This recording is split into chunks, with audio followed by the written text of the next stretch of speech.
It's going to be a tough for the umpires game like this because it's too much. They're playing for the semifinal. Sure. And the way those both teams playing, they're very sticky. Yep. Very sticky. But stop and turning, that's the way Pumagu playing, that's the way Lanin Subiarre playing. They're turning and turning. So the umpire have to be in the top of the game. That they're doing right now. I mean, they're doing a hell of a job. What a shot by Tocalino. And they go a little bit to the right. It's going to be a little different. I was wondering how they would go because we've seen these teams open it up a bit when they played against some of the 26-year-old teams. But by design, they do have the control game. So we'll see how they adjust as the game goes on here, and we'll keep you lined up. Oh, that could be trouble here. Oh, lucky. Yeah. Good ride off there by Zubieri. But Magoo, doesn't mind. He's like, let's go. Okay, so a little broken play there, but Magoo Laprida does a great job cleaning it up and then getting the ball moving forward here. And it's going to be Evan White. Oh, and he's got Yoza on the move. Great play by Facu.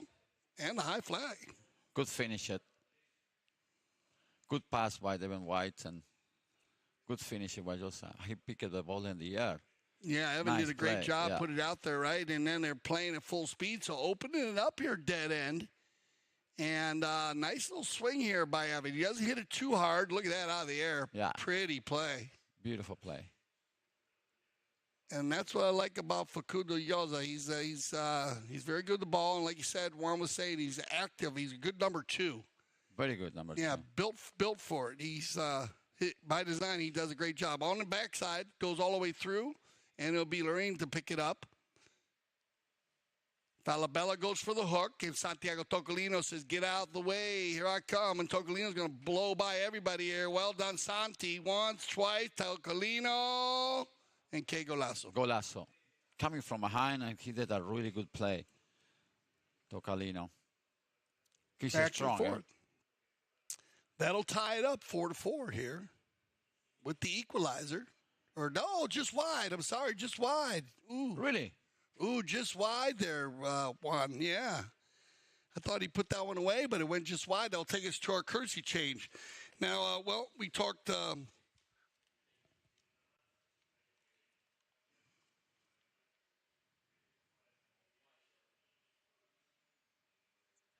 so what's there on the score? What you got there? We got 4-3.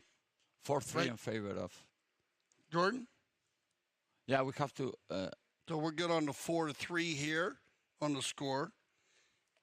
Yep. Okay, no worries. We're checking. We get our courtesy change. Just check it out on the field with everybody. And Kaia Polo is a new team here in the World Polo League. One. And Larry Austin plays a lot of polo. He plays up at the Grand Champions Polo. At the Aspen Valley Polo Club. No, yes, and he did play also in October and in November in our season, in the spring season, and he always is calm and play. He's well mounted, and he make a step up to playing high goal polo, and he's really enjoyed the competition, and he have a really good team. And we're really happy to have him. Also, we have this guy, Evans, now. Evan White, yeah. Mikey Romero coming in. Romero. So we have a really good, solid 8 teams, very strong. Like you go to see any game, and you don't know who's going to win. You got it. We got the interview, Larry. He said, I'm very happy with the chemistry and the team organization by Nick Manifold. Nick works with him. And Larry said he named his team Kaia after his Rhodesian Ridgeback dogs. And I don't know if you realize it, Juan, but his first team was Zuma Polo. Yes. And that was named after his first Rhodesian Ridgeback. So he loves those dogs. He says they're fast, graceful animals with a gait similar to a horse. So he thought it was very fitting for the name of his polo teams. So that's how he gets his polo teams. Broken play here on the knock-in. He had Subiarre just in the... Yeah, it's going to pick up. Yeah, that was another knock in the... He tried to hit it. Oh, my... He got lucky, He could hit it in the face.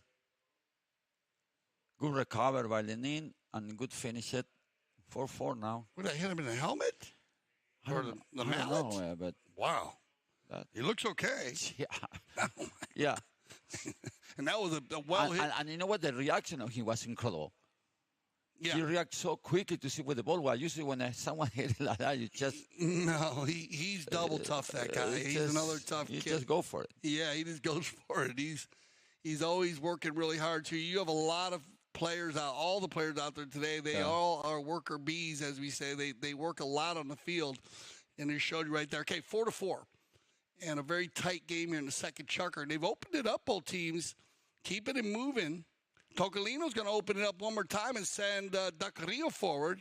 Harrell makes a neutral play, cleaned up by Magoo, and he'll run the turn. Yes. Laprida, he's going to open up the Bay Pony here, and look at this one run. Magoo runs by one player, two player. Wow, this one's got some pace. Good speed on the Big Bay. Can he finish here? Magoo, Laprida. Okay, golazo, coast to coast like butter on toast. Golazo. Yes. Good reaction. Good look at the horse started stretching. And he look at the goal. He had like a 80-shot. Wow, what a goal. That is a beautiful goal in the Bay Pony. And well, here you go. This is a big part of the currency change also, Juan. Remember, everybody on fresh ponies right now. And it just showed you how the speed of the game goes to a whole nother level because of the currency change. Magoo, knowing he was on a fresh pony, had the ability to drop the hammer on that one and run the full length. Remember the Polo field, 300 yards long by 160 yards wide, so a great run there by Laprida. All right, battle in the middle. Laprida. Magoo looking for a little space. Nice play there by Yoza to take out Tocolino. Big ball looking for Larry. And Evan. Evan gets going a little bit, and it'll be Dacario. Harrow with the back shot, picked up by Santiago. And we get in a little duel here with Facundo. Yoza's going to shoot one from about 50 yards out and just wide to the right. Very even game. It's not just that both teams had 23 goals, but also the game is both teams have a chance to score. Both teams are control the ball. They go back and forth. I think the Kia team needs a little bit more on Hero right now. Yeah, they need to use them a little bit. I like when Harrell goes forward. Yes, exactly. That's what I'm saying. He haven't really come out from the back to go in offense that much, and that is. When he gets going forward, it's a whole different team. It's a different team. Yeah. Yes, and they're keeping a little bit too much in the back today. I don't know why, because I think the problem. It's not a problem. I think the number one even, so you cannot really leave him too much alone. So Hero going to have to look for events. And then also for Josa. Yeah, good point. Good. So you can't leave Evan by himself. Exactly. So that's what the Kia is kind of losing the offense they have coming from Hero del Carril to go forward in the first previous games. He was really, really more important in offense than defense. Yeah, no, I agree with you. It's a different play up with him. So we are going to get a right-of-way violation here with 32 seconds on the clock, right before the 30-second horn. So we're going to go ahead and hit this penalty. It was a good call on the right-of-way violation. At the moment, both teams still have challenges if they need them. And we're just at the end of the second chucker here. So they're going to move this one down to the 30-yard or the 40-yarder. So an open goal penalty 3. And they switch it up here. Sometimes Santiago takes them, but it looks like it's going to be Facundo. Yeah. And Facundo is playing well. The three of them playing well. I mean, that's what Kia need more connection between the three players. You know, I think right now they depend a lot on Subiarre. That's what I see. They have to. Right. They need more the two players, Tocolino and Hero, they're going to get more into the game more often because they don't have much offense right now. It's everything coming from the back.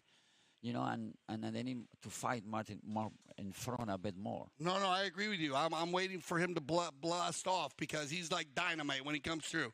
That's going to end our second chucker play with a nice goal there by Facuyoza. So we'll send him off, and we'll be right back here for our third chucker play. We're live on CTV Sports.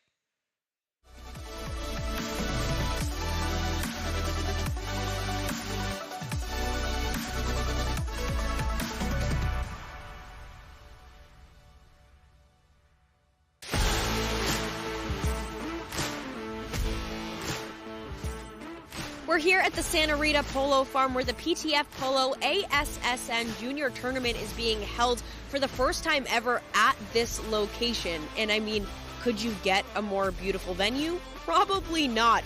The tournament includes players of all ages, starting with the youngest at just 2 years old and the oldest at 20 years old. So you've got all ages, all skill levels, and a whole lot of fun. Let's go check it out.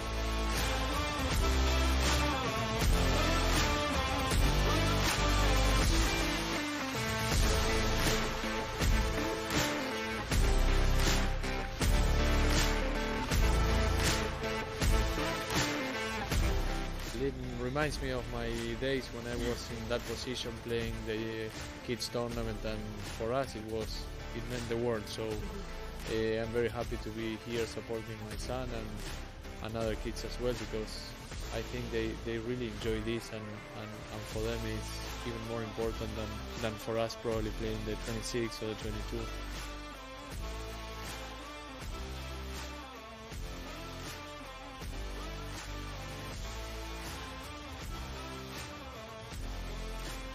Well, that's a wrap on the PTF Polo ASSN Juniors Tournament at the Santa Rita Polo Farm. So much incredible talent coming up through the ranks. The future is certainly bright for the sport of polo. Now, for more information on the PTF, head to polotraining.org. And of course, head to Chucker TV for all of our awesome content, including full game broadcasts.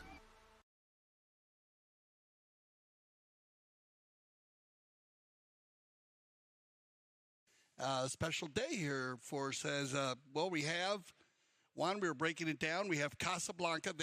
We had two brackets of 4 in the Palm Beach Open. It was Brookshire, Audi, Santa Rita, Tegelauken, and Casa. And Casa won the first bracket. It's a tough bracket, but it's incredible because when we did the draw, it's like with the 3 Ganses. Oh, yeah, going against each other. They were tight games. I mean, all the games Melissa were very was tight. Say, oh, my God, I have to put my son and my husband. And the thing is, the preview tournament, they went the 3 guns in the same bracket. Like, and then you threw Scott Wood in there, and he was like, here I go. Yeah, he's always... Very close game, though. The Brookshire played Santa Rita, Tegelauken. It was 10-8. Audi played Casablanca 13-10.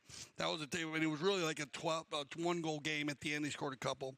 Audi against Brookshire 13-11. Casablanca Santa Rita Tegelauken 9-8. Casablanca Brookshire again. Brookshire wins in overtime. No, but but the 3 teams, and I mean, that bracket was very tough. Yeah. It's you put the 326-goal team, and then Brookshire was 25-goal. Yeah, Brookshire came in at 23. 23 goal. But the combination of Miguel... Well, they mixed it up because actually because also 24 because Miguel played Alejandro. So yeah, that's injury. what I'm saying. With the combination, Miguel and Gonzalito worked very, very well together. Yeah, no, it was fun. That team was right in the hunt. Yes. Yeah, and Scott's having a great time. They had a big win yesterday, but Casablanca was already in a good spot, and they went to overtime, and a great goal by Martin Munoz winning to win the game. I'm sure Scott was traveling, so it's happy for Scott. And here we go now. Back to our third Chucker play. 2-goal difference. Both teams still have challenges if they need them, but it's been a very clean, open game. No need for any challenges. And here we go. That should be, in my opinion, foul number 3. You know, he go back and forth blocking the guy. He blocking him a little bit there? Yeah, that's what I thought. Magoo. Oh. You see, the guy was doing like a sweeping in front. No, right. You're cover to the plate. Yeah. You see, it looked like Harrell was trying to get by him. Yeah. We kind of caught the backside of it. We're not exactly sure. You know, remember how sometimes it can look a little different with Harrell and Facundo, but a little dicey. Nice player pass by Falabella, though. He finds Laprida. Watch Laprida, or Evan. That was White. Well done, Evan. I called it for Facundo, for Magoo, but Evan will pick up his second goal today. Dude, there you go, Juan. You said you can't let him go. Turned around here by Del Carrillo, and this is what Bellini was talking about. He wanted to see Harrell a little bit more up in the game here. Yes. They're going to use it in the third Chucker. Look at this shot by Tocolino. Wow. Nice goal. That is a That was important golazo. goal, not let the other team go by, you know. There you go. That was Harrell to Tocolino. So Yeah. good coaching, Juan. Because that's exactly what they did. They brought the number 4 and number 3 up in the game, and they score on their first in the first minute or first minute and a half of the third chucker. That's what I said to you before, that I think the white team was working very well when they have Hero coming and put pressure and go forward more, like Yeah. I did in this play. I would take the chance today, even with Evan playing as well. I would take the chance and just rotate Santi back, because Santi plays a great back, you know. And you see how well he hits the ball. I mean, he hits a big hitter in the game, right? No, see. One of the strongest hitters. All right, so looking for a clean bowl in here. I still it's anybody's game, huh? Sure, 7-5 here. This one's going to go right down to the end. On the move here, it's going to be Yoza on the gray pony. He'll override and turn around on another beautiful gray. It'll be Tocolino. The gray is just, they didn't want to turn that much. Now you're getting a rotation here. They leave it for Harrell. Nice place. And the boys are going to, oh, there you go. Here's Harrell going through. Can he get it up to him? Nice try, but he might get caught there. They Good call try. it Rich, no? Yeah, he's very quick, man. He's long. He's very lean. Huh? He's got long arms, long legs. Harold Del Carrillo. But right here, he's going to get caught reaching back. The funny thing is, in that play, I don't think it's funny, no. But the dark team, they don't realize they have the line. No, because nobody player asking for the foul. No, they didn't realize it. They got a foul for surprise. I agree. They don't realize it. But, still a foul. But I do agree with you. Yeah. They didn't realize it. They didn't realize it. That's funny because they were both, surprised. The surprise guy. I don't think they were. I think they were so surprised that Harrell had the ability to reach back that far. Because, like you said, Campson's very long. There's some play, they have long arms. And he, Harrell's one of those players. He can just reach out and grab a ball. So from the spot, 5A on the reaching call. That ball was behind Del Carrillo's boot. Oh, loose ball play here. Santi overrides. Facundo gets a piece of it, but well done to Tocolino. He puts himself in a good spot. And here comes the white team, and that's going to be Kaia. Looking for Zubieri, but Harrow says, I got it, guys. Del Carrillo will slam on the brakes there, and then it looks like Tocolino was going forward.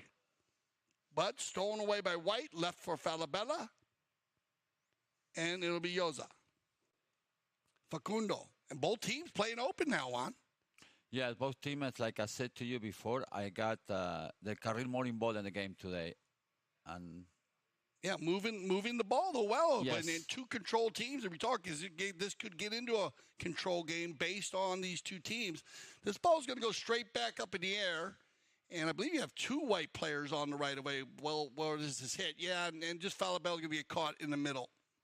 yeah, Falabella has to stop and get him to the left, not to the right. If he went to the left, I don't think he will foul. Yeah, but go to the right, he crossed both teams. I agree with you. I think if he goes back the other way, he's okay. But you're umpire, what you do? Because one have a back shot and the other one have a forward shot. So Who do you foul? I umpire. Who you foul? Yeah. Or you do from the spot because say they gotta have a back shot, or you take the people forward because they have a No, very shot good, to the very goal. good point. I would say the player that was probably closer would get the foul. So if it's one player going towards it, it's going to be the luck of the draw there.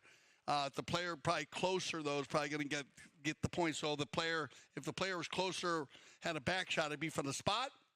And if the player's closer was going forward, they'd move it. Okay. So that's going to be a big call here because it could be a spot or for 60. Exactly. So it's gonna, or penalty 3 because if he go forward, and that, I think Tocalino was facing the goal. He wasn't by himself to the ball go forward. yeah, and it looks like, I think Harrell was closer. But what they give from midfield? Yeah, so Harrell was closer, so they're going to go from the center. So Harrell was a little closer, Juan. He was a little closer, so instead of spot, they just moved it to the center. Okay. A little spot. I didn't remember the foul was on the other side Yeah, of the he was field. on the other side of the center, Okay. and just 5 yards, Okay. not many yards. So this is a good spot. But good question, Juan, because that doesn't happen that much. We get two players And which way would you do it? Because it could be a huge play, as you said. Look at this. Going for 2 here. Remember, we are using the 2-point conversion today. And remember, that is a tournament condition. If you make a goal from behind center line, either on a penalty or during play, it'll be worth 2 points in the Palm Beach Open. We did the same procedure in the Founders Cup, and that was well hit by Del Carrillo. That's Magu was cruising in front. Yeah, good control play. I don't here. want to call from here, but I can. You see Yeah, that, you got a good look at it there on your replay. Yeah. Even hitting. Look at Zubieri was in control of the ball all day, and they were flying around him like bees, all the green jerseys. But you can see it here. In my opinion, here,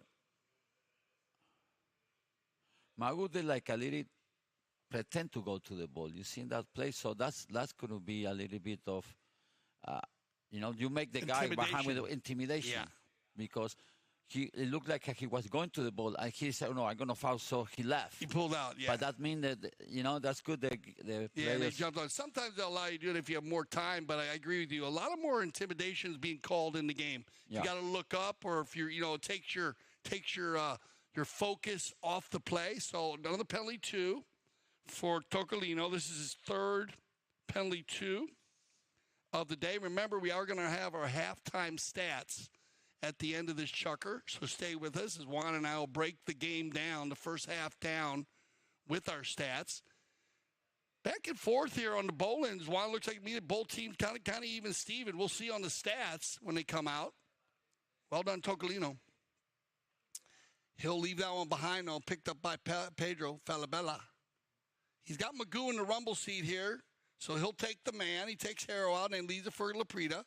Magoo's going to shoot a goal here. Just bad luck as it goes off of Facundo's pony, and it'll go out of bounds. That's example a nice play. I mean, you hit now we're using this rule in another leagues and like in England when you head to the goal and you hit a horse. Yeah. How do you feel about that?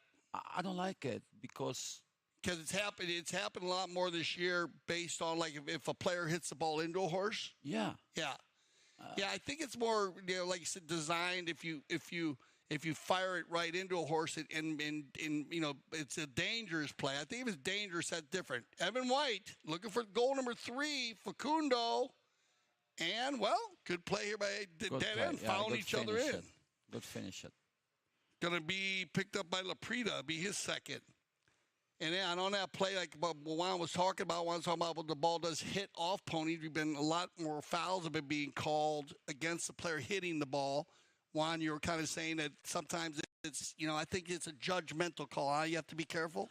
No, but I don't think that, because if you shoot to the goal and the horse is there or the guy's defending the goal, I mean, or you have to call the guy foul to get out of the way. I agree. I mean, if you don't know, because what are you going to do? And then next day they're going to say you are not allowed to hook mallet because you're going to break mallets, or you're not.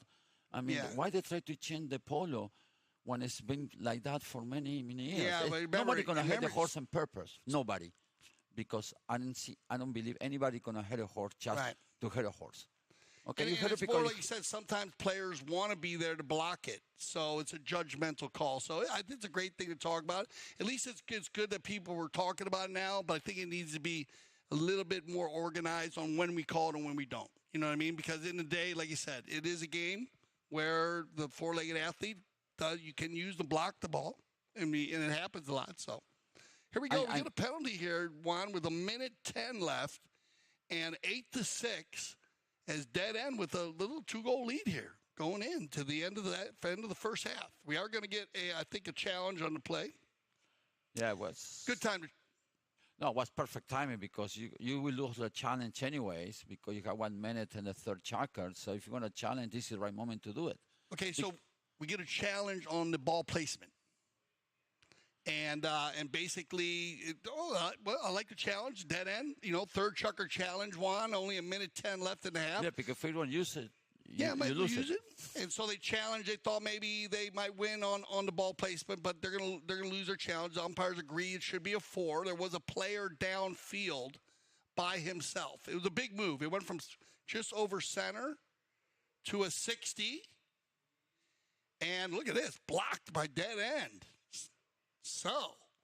That was not a shot that Tocarino was looking for. Yeah, Togolino usually hits a bigger ball than that. Look at Evans going to get out in front here. Evan, he overrides and scooped up by Togolino. He took a lot of chance there because he left the guy completely alone, hoping the guy would miss the ball, and he did. But yeah, that could have been trouble. I mean, Evans got 2 goals on the day, playing very well. Here we go. Last 30 seconds of the first half. Let's see if Kaia can get one here and make it a 1-goal game. Zubieri, that's a nice ball, and he's got Larry Austin by himself. I think Tocolino's going to call him off it. He is. Here's the next shot. Oh. And looks like they're waving it up, but I think it looks like that end is waving it wide. So we'll take a look at this one. Let's see what we got here, Juan. Take a look on your.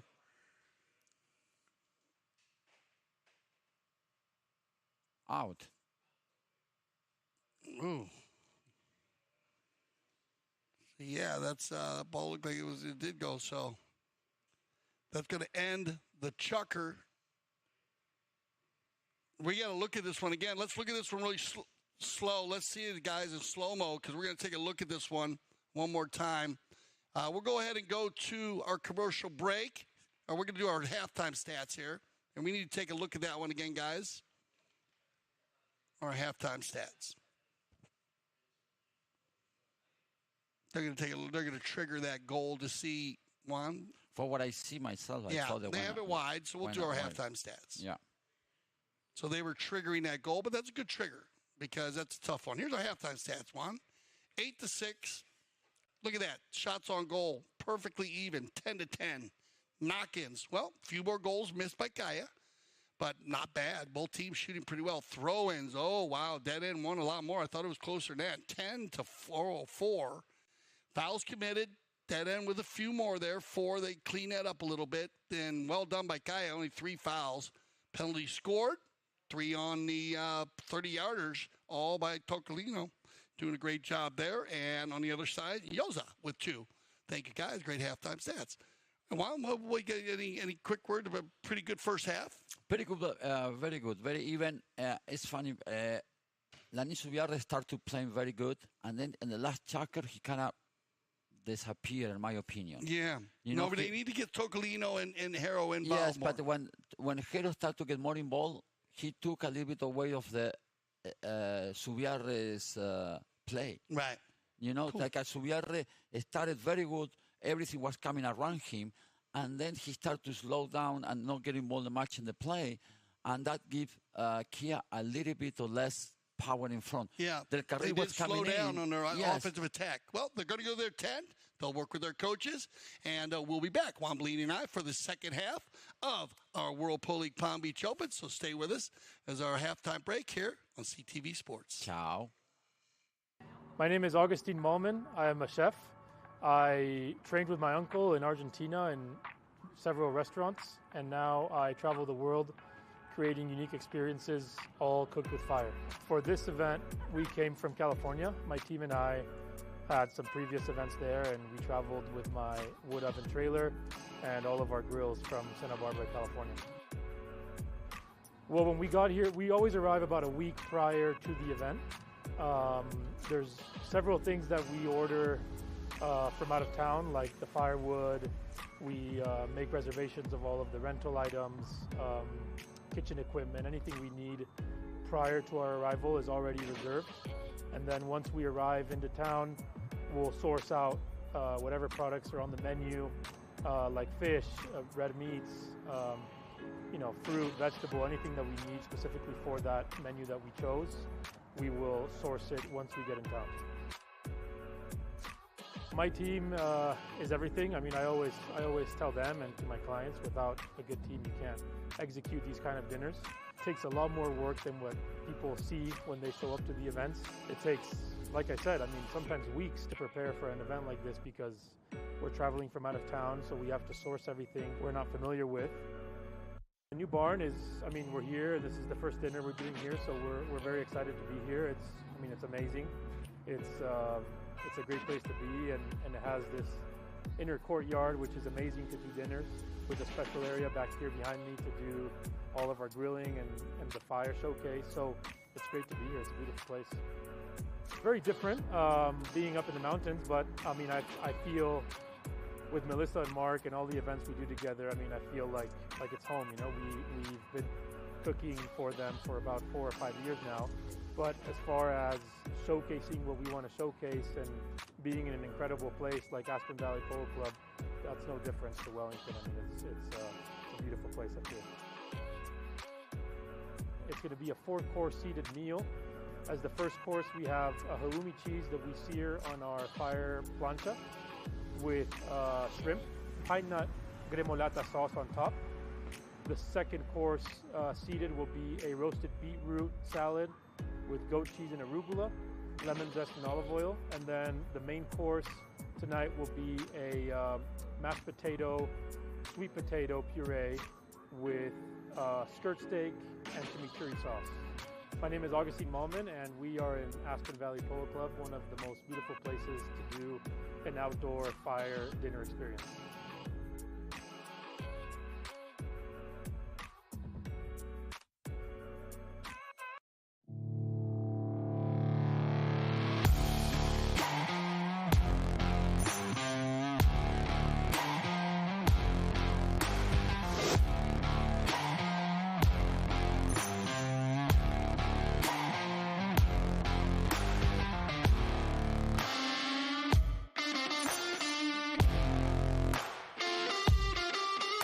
Number 1 leading his team as always. They call him the Cobra. Give it up for Mr. Mark Ganzi.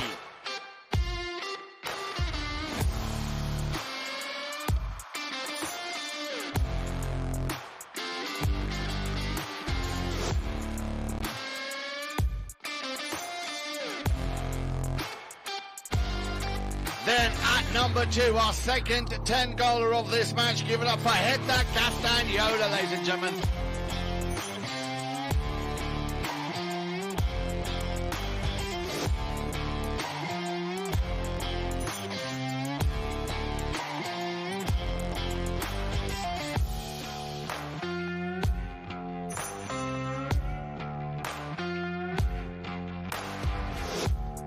Number 3, there is only one man that can, and that is Mr. Nick Roldan. There he is.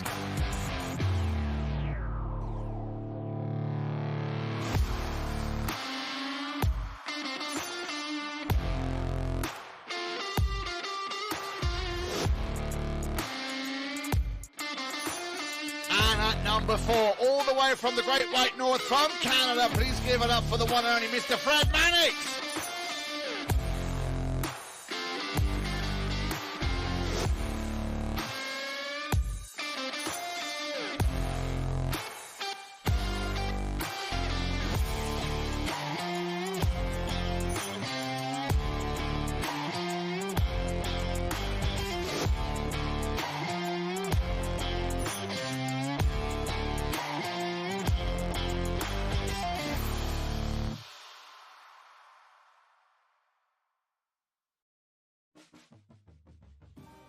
This is a championship meet.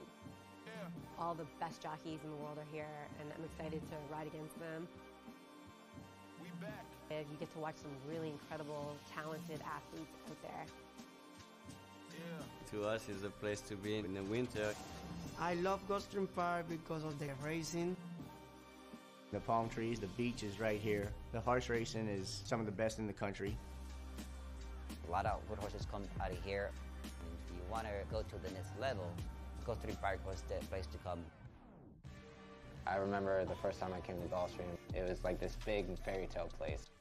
All the history. And all these great horses, trainers, jockeys. It was everything that I ever dreamed of.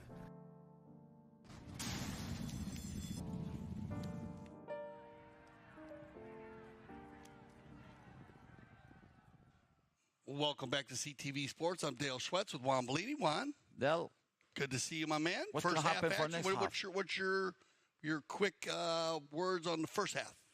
And the first, I will say, if I'm Dead end, I will say just keep the same what we're doing because we're doing good. We're winning by 2. Right.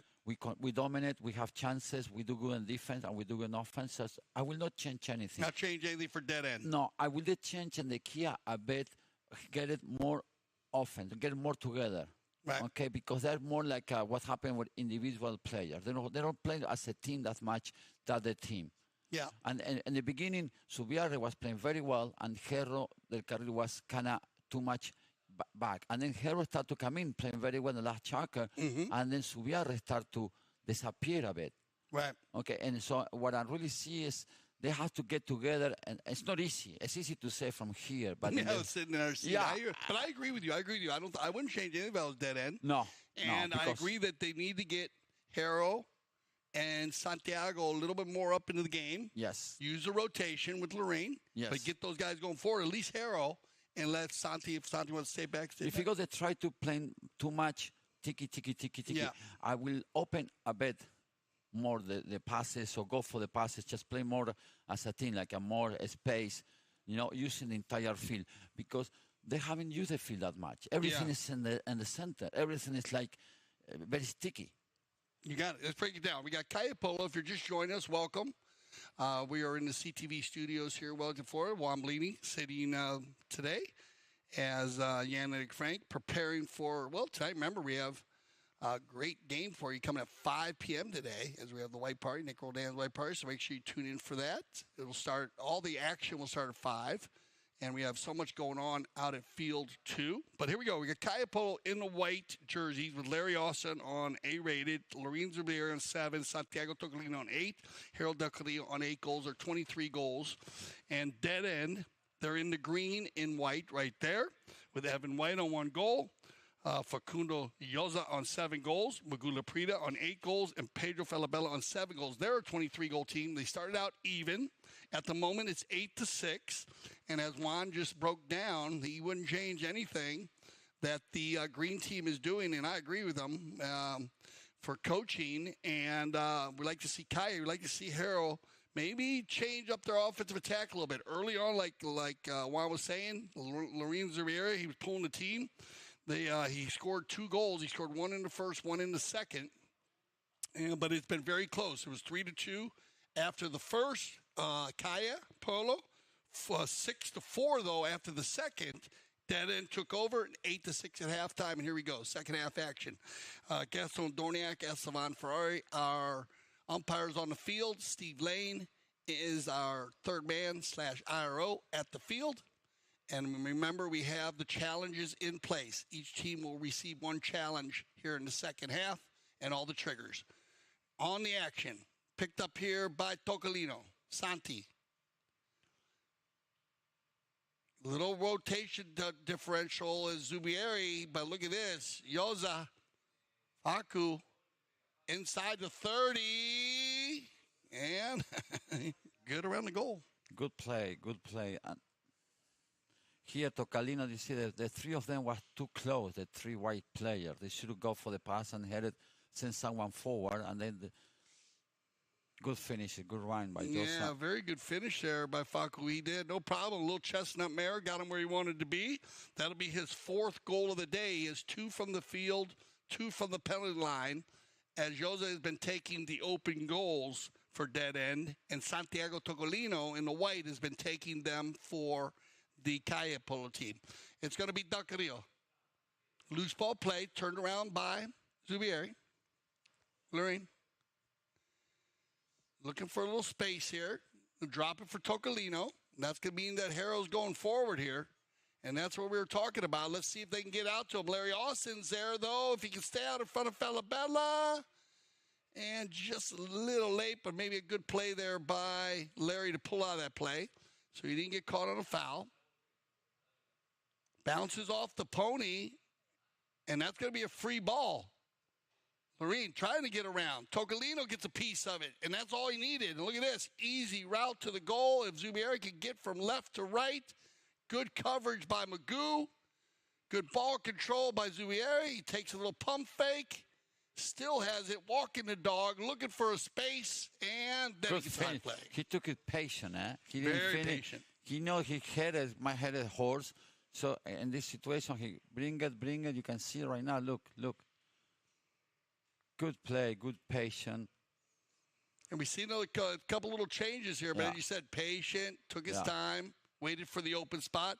And we're seeing a couple little changes. Looked like Yoza went off to change before the Kersey change. And remember, a huge game here today. This is the semifinal. Winner will go to the finals against Casablanca. Both teams will be 2-1 if the dead end team wins, and then they go who beat who. So they would go, and if Kaia wins, they'll be 3-0, and the only team to be 3-0 this year in the Palm Beach Open. So they're looking to keep it rolling here. On the big ball, he's looking for Larry, and it goes under the neck, and Magoo's going to crank one out to the far side. Good read here by Zubieri. Lorene going to push it down the side, looking for Harrell. Ooh, stolen away, though, by Magoo. Good defense there, though, by Zubieri. And taken by Evan White. Evan, with 2 goals in the first half, had a very good half. Bella, he's got Magoo. Good read here by Zubieri. So they've changed it up a little bit, Juan. Looks like Zubieri's gone. He's kind of rotated around. Yeah. Or they're using a full rotation now. Tocolino. Woo! Gets ridden off there, and I mean, what are you going to do? It just looked like a good call. I guess looked like Evan pushed him over. Exactly, and then was a good non-call. Right, and look at Liz. Larry gets a piece of it out of What the a air. pick up of Magoo. Look at Magoo. Wow. He's Whoa. everywhere, Magoo, today. Yeah, once, twice out of the air, no problem, at full speed. Magoo's going to keep it moving here. Evan goes forward. A little bit late for Yoza. Backed up. Oh, no, a little missed back shot there. It comes across the center. Magoo moves it down the field, calls Evan off of it. Now Evan has 5 lengths on everybody. Can White finish? He's playing very, very well. And Evan, yeah, he comes in there. And I like this play. Great play to leave that ball. Good communication. What and a finish. great little finish. Very good finish. Touches the ball very easy. very easy, very calm. He didn't get any nervous. Goal number 3 here for Evan White Jr. This will take us into our courtesy change. Yeah, I've enjoyed watching him play. I also, during the 12 goal, Juan, he's been a lot of fun to watch as he gets very, very active.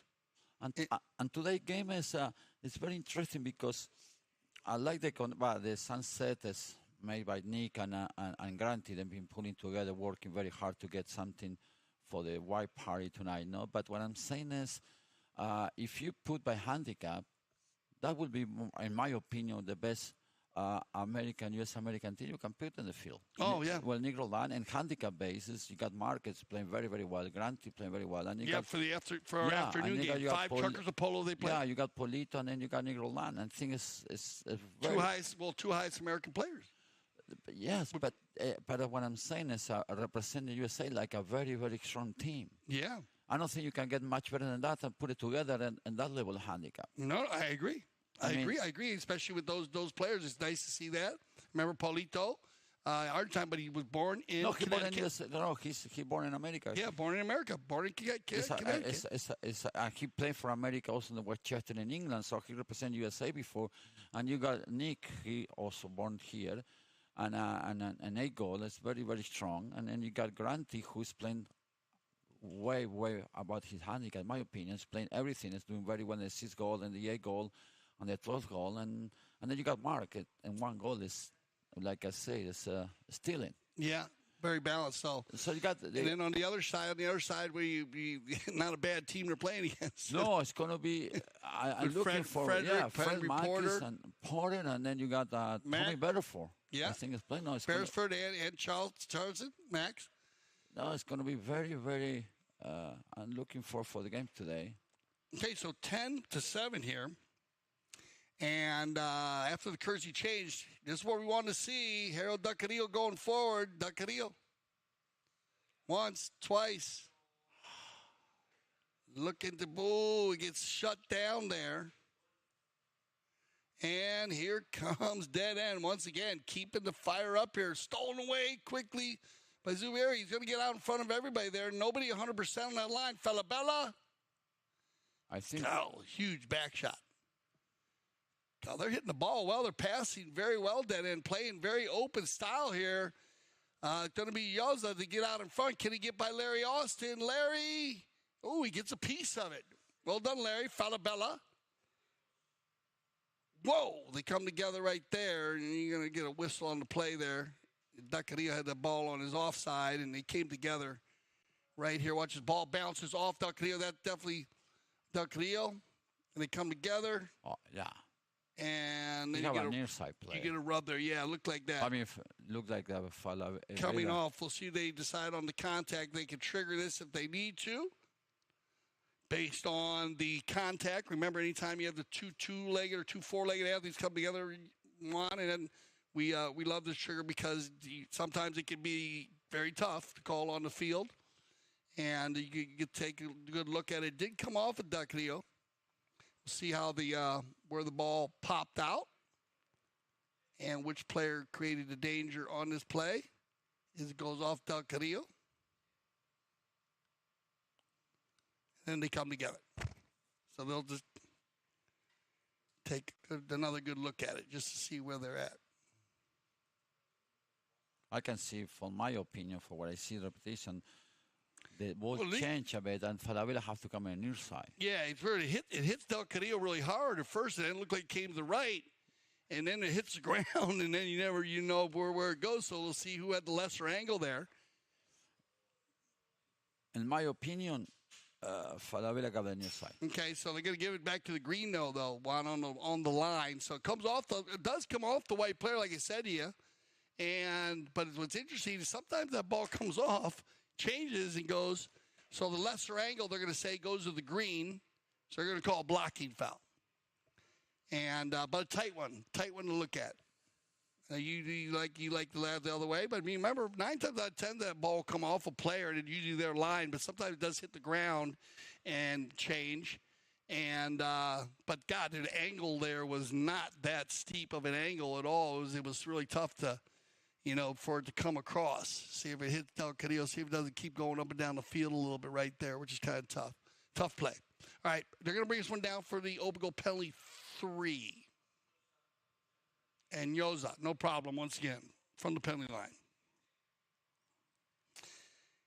And they're going to open up their lead here. Look at this.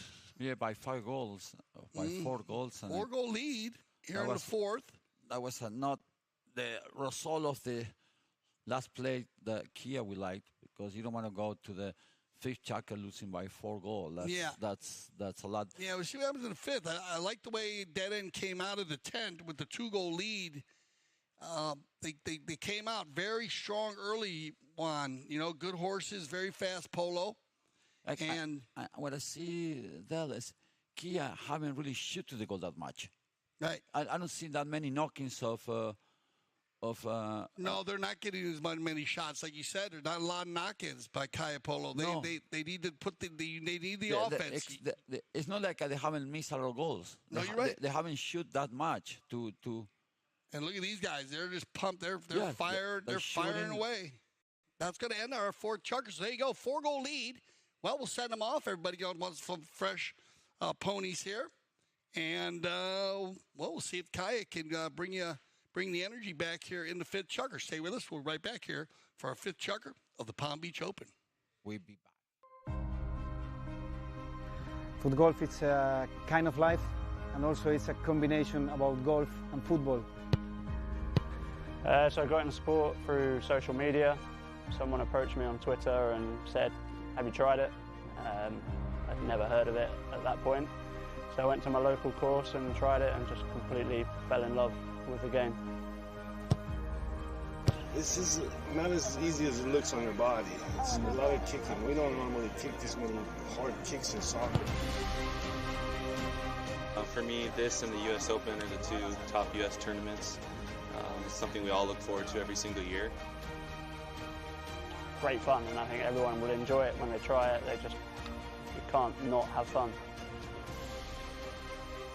When you set goals at the start of the season and you're able to achieve them at the end of the year, I think I can speak for everyone and say when we set goals and we make the sacrifices that we make, which a lot of people don't see, and then it all comes to fruition, it's a good feeling. literally live, breathe foot golf.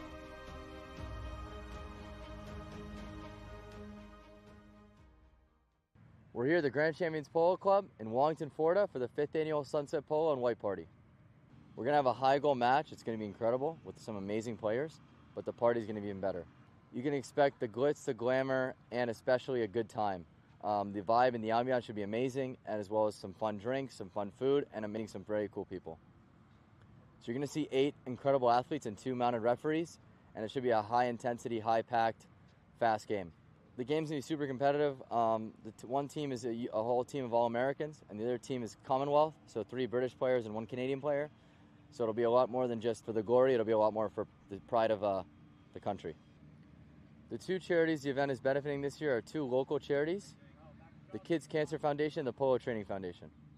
So tickets still are available for the event. Tables are sold out, and you can find the tickets at gcpolo.com. Welcome back to CTV Sports. I'm Dale Schwetz here with Juan Bellini today. And, well, Juan, you're coaching, breaking the coaching down at halftime. It was 8-6. Dead End came in and just kept the fire up, and they left 11-7. Where are you at now on this one? I don't know. If I'm Kaia, they told me Kaia. I just said go for it. Yeah. You're losing by 4. You got to go for it. You got to go for it. Yeah, Take more chances. They need some offense. They have to start shooting to the goal. I mean, they have a big header like Jero del Carril and Santi Tocalino. I mean, try shooting. Try put pressure. Let it make the other team make the mistake. The problem, they try to get too close to the goal to shoot, and Tocalino and Jero, they can shoot for 100 yards, 120 yards.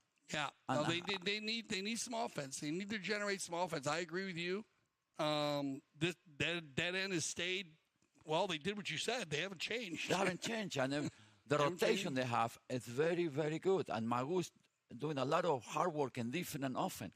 And every single ball is loose. Magu's pick up the ball, and he make Falabella coming forward, and Jose also coming forward. He stay back, he send it, and he pick up the try from the back, and he's very good on that. No, he's done a good job. I agree. They're moving the ball, and Evan's been great in the front. Misplay. Santi, he's got time. You're not going to win a game losing the ball like that, poor guy. Tocalino is going to put one out to the outside here. Got Larry in front. He'll override. Looks like Del Carrillo is up there now, so they're switching around a bit on it. Evan, he'll override. Loose ball play, Larry. They leave it for Zubieri. Yes, from there. It's just. And Del Carrillo right there going to the man. Like I said, I'd push forward a little more like you were saying, Juan. Go for the play. Santi went forward. Tocalino. Magu now. He's going to try to get Yoza out in front. Good steal away from Del Carrillo. He's going to hammer that one back across the center. Santi tries to take it out of the air. The area stays clean there. Great riding as that ball popped up in the air on him. Tocalino with a huge back shot, but nobody home, and it's going to be picked up here by Falabella. So you get the back shot go on, but nobody in the area. They have a good rotation, this dead end. Very good rotation, forward and back. I mean, there's always someone in the back, there's always someone in front. So the staff, they're playing very, very well as a team. Santi. You see someone hook the guy, and then Larry's going to get out in front there, just ahead of Evan. Keeping it moving. Nice play, Austin. Over to the boards. Look at Magoo. You were talking about it. Go back. Larry, good pickup if you'll take it on the line here. But again, Falabella. Del Carrillo dives in there and tries to steal that one. I like the thought process. Try to get something going in the middle of the field here. And they played a good minute and a half right in the center, about 100 yards from 50 yards from each side of the center. The ball has not moved from that area. Back and forth. Falabella has time. Zubieri trying to get in there to make a defensive play. Good ball control. Well, Pedro, well done. Picks that ball up under the neck. Horse, yeah. Yes. Awesome play. They're going to send Evan forward here if Magoo can get it. Oh, it stays on the field. Pedro again to Evan. Doesn't get the play on it, but he takes 2 players with him. And Harrow will clean it up and take it across the field. And here comes Kaia. Harrow now. He'll slam on the brakes. The thing I will do, Del, if I'm a Kaia, I will put Larry Austin on Evan White. Yeah, I agree. Maybe send switch him as I agree. I mean, agree. I have to change something. I would put him with a place on number back and take him and because what happened is Tocalino have to go to chase Evan White, and then he have to always look for the guy behind. No, so, I agree with you. And then put Zubier at one. That's I agree. And put have Harrow and them go in the middle. Let Larry focus a little bit. Let Larry focus in the back situation. I mean, right now we're losing by 4. You don't have much time to make something happen, so you have to do something right. Boom, something completely different. So you know what? The rotation, you put Larry back. Yeah, and Larry no, at play least the back. You hold them, and then you give it time to your teammate to recover to come to catch them. Mm-hmm. The problem is Tocalino's in between 2 players all the time. Yeah, and when Evan goes forward, he goes fast. Exactly. And then Tocalino have to choose or go for Evans, or I should stay with Josa. Yeah. So in that situation, if you put Larry in the back situation, they will hold them and leave for everybody to recover. Yeah, good point. I mean, you can start in one way, but right now, when losing by 4, you say, you know what? Do something completely different what we do, because what we did is not working. Yeah, they need to do something. And I know they were getting a call from the guys down at Buffalo Wild Wings. We're down there as they have all of the CTV Sports down on the TVs down there at Buffalo Wild Wings. I can't wait to go for lunch. You take me for lunch. I'll take you to lunch. Oh, we put in the top of Mike Ferreira. We'll put on Mike Ferreira. Put on the producer Mike Ferreira's tab. He didn't buy me any Coca-Cola. He loves it, yeah. But if you get down there, if you're in the viewing area, they have all the CTV Sports on their TVs. They're the inside, outside, and right down the street here from the studios. So I can't wait. A lot of fun, yeah. So if you get a chance, get down to Buffalo Wild Wings, have yourself a burger, unbelievable wings. And we talk a lot about their special sauces they have, and they've created. If Mike can listen to us, he should just call and make reservation, you know? Yes, and put in his tab, you know? He can put us in, get us involved, get us down there. We can watch the polo. You can also watch some soccer. And all the TVs. They have TVs everywhere in the place. It's an amazing place to watch sports. I can't wait. And Mike said no problem. I can't wait. Thank you, Mike. Thank you, Mike. Mike came in and said no problem. He's taking everybody down. Taking care of lunch entire group. Okay, so you have a little huddle here between the 3 boys. I like this. Good conversation between Harrow, Lorene, and Santiago. Yeah, they say, vamos, carajo. Yeah, let's see if they do. I agree with you. I think they need to do something maybe with Evan, because Evan has been a problem for Tocalino as he's had to keep a good eye on him. That's a great point, Juan. He's helped pull the team. He's got 3 goals on the day, too, Evan. And that's good polo. But here we go. No, sometimes, of course, goals are very, very important. You win by goals. But also the pressure that Evan put in defense for the other team, because they have to catch and they have to run to him. You can see now Larry more with Evan than before. You're right. You see? And look, it's a good play here by Evan. But they do have Larry in the back there, and that's going to give the opportunity for a white jersey to go forward. But Dead End wins this one. On the rotation, Evan. The approach shot. Ooh, he had a little problem at first, but not now. Second. Wow. That is another golazo. Okay, golazo, Evan White. This ball, it's not the approach shot he was looking for, but as we said, he's very relaxed out there, and that is a great neck shot, Juan. Let me tell you, I know. Goal. By handicap, he's the MVP today so far. 100%. By handicap. 100% by handicap. I mean, 100% MVP every by time handicap. he have a chance to score, he did. He haven't missed. Haven't seen miss a goal. You know. No, he hasn't missed a goal at all, and he hasn't fouled at all. I don't think he has. I'm not going to say he was the best player in the team, because Magu's doing a hell of a job. Yeah. But he's 8 goals. So when you do get the MVP, you have to see which one the best player or by handicap. I don't know how sometimes do the MVP. You know, no, it's hard. I agree. At 1 goal, he's playing great polo, like I said, on the offensive and the defense side. Santiago had a breakaway here, almost got it going, but this is what's been going on. They get an opportunity, and then Dead End turns on the defense and the offense. Yoza is going to break loose on the Bay Pony all by himself. Facundo, he gets it over center.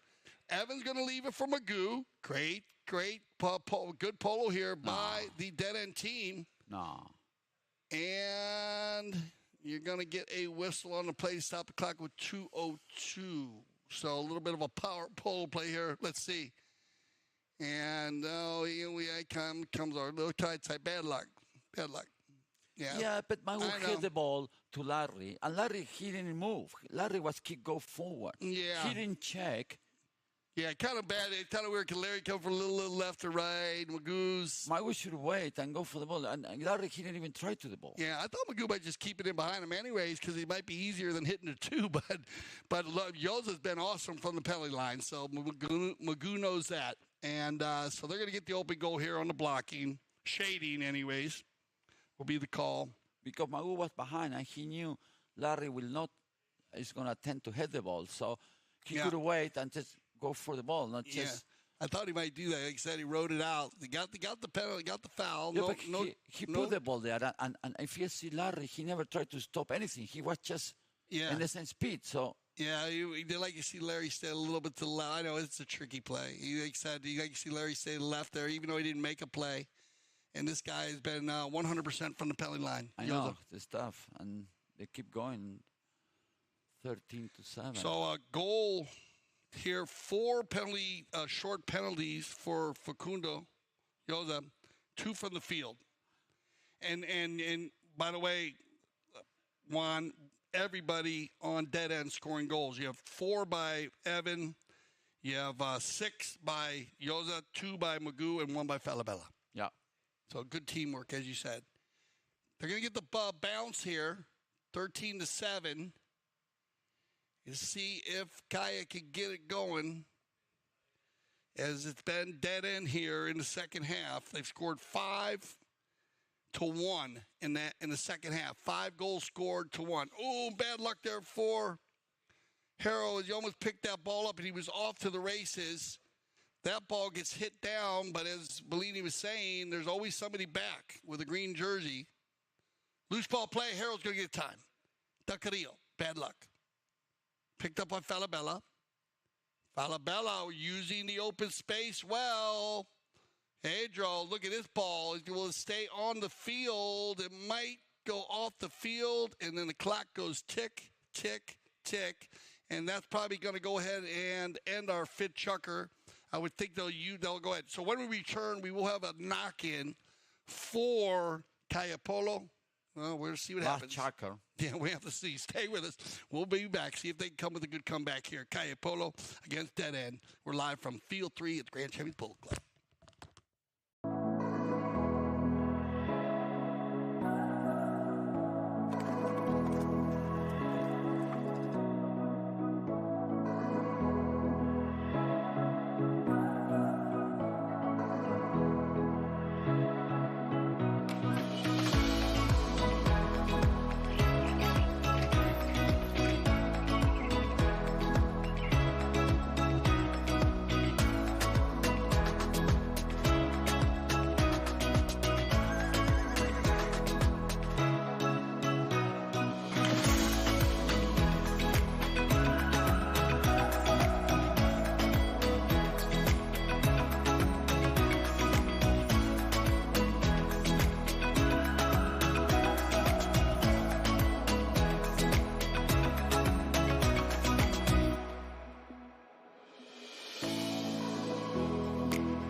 At the time the taqueria began in 1975, our goals were simple: to provide service, which we did fieldside with our first trailer, quality, on those hard-to-find Polo specialty items.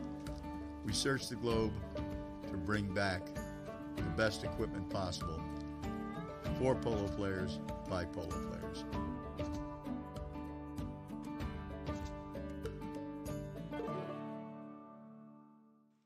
Six chucker action, good shot of Magula Prida, Wamblini. What can I say? That's going to be a good final on Sunday. That's what I'm going to say. That's what you're going to say. Yeah, I mean, I hear you. Six goals down. Casablanca's going to give it to this team that 4 fighters, 3 goals. Mm-hmm. If you go, this team has 23 goals. Even White can play 2 goals. So you got already a 24-goal team. And then you can have a goal here, half a goal for Magu, half a goal for Falabella. So we're talking about almost even team. Even 2 almost, goals. Yeah, they're playing. If you do by the math, they're playing like over the handicap. Goal team.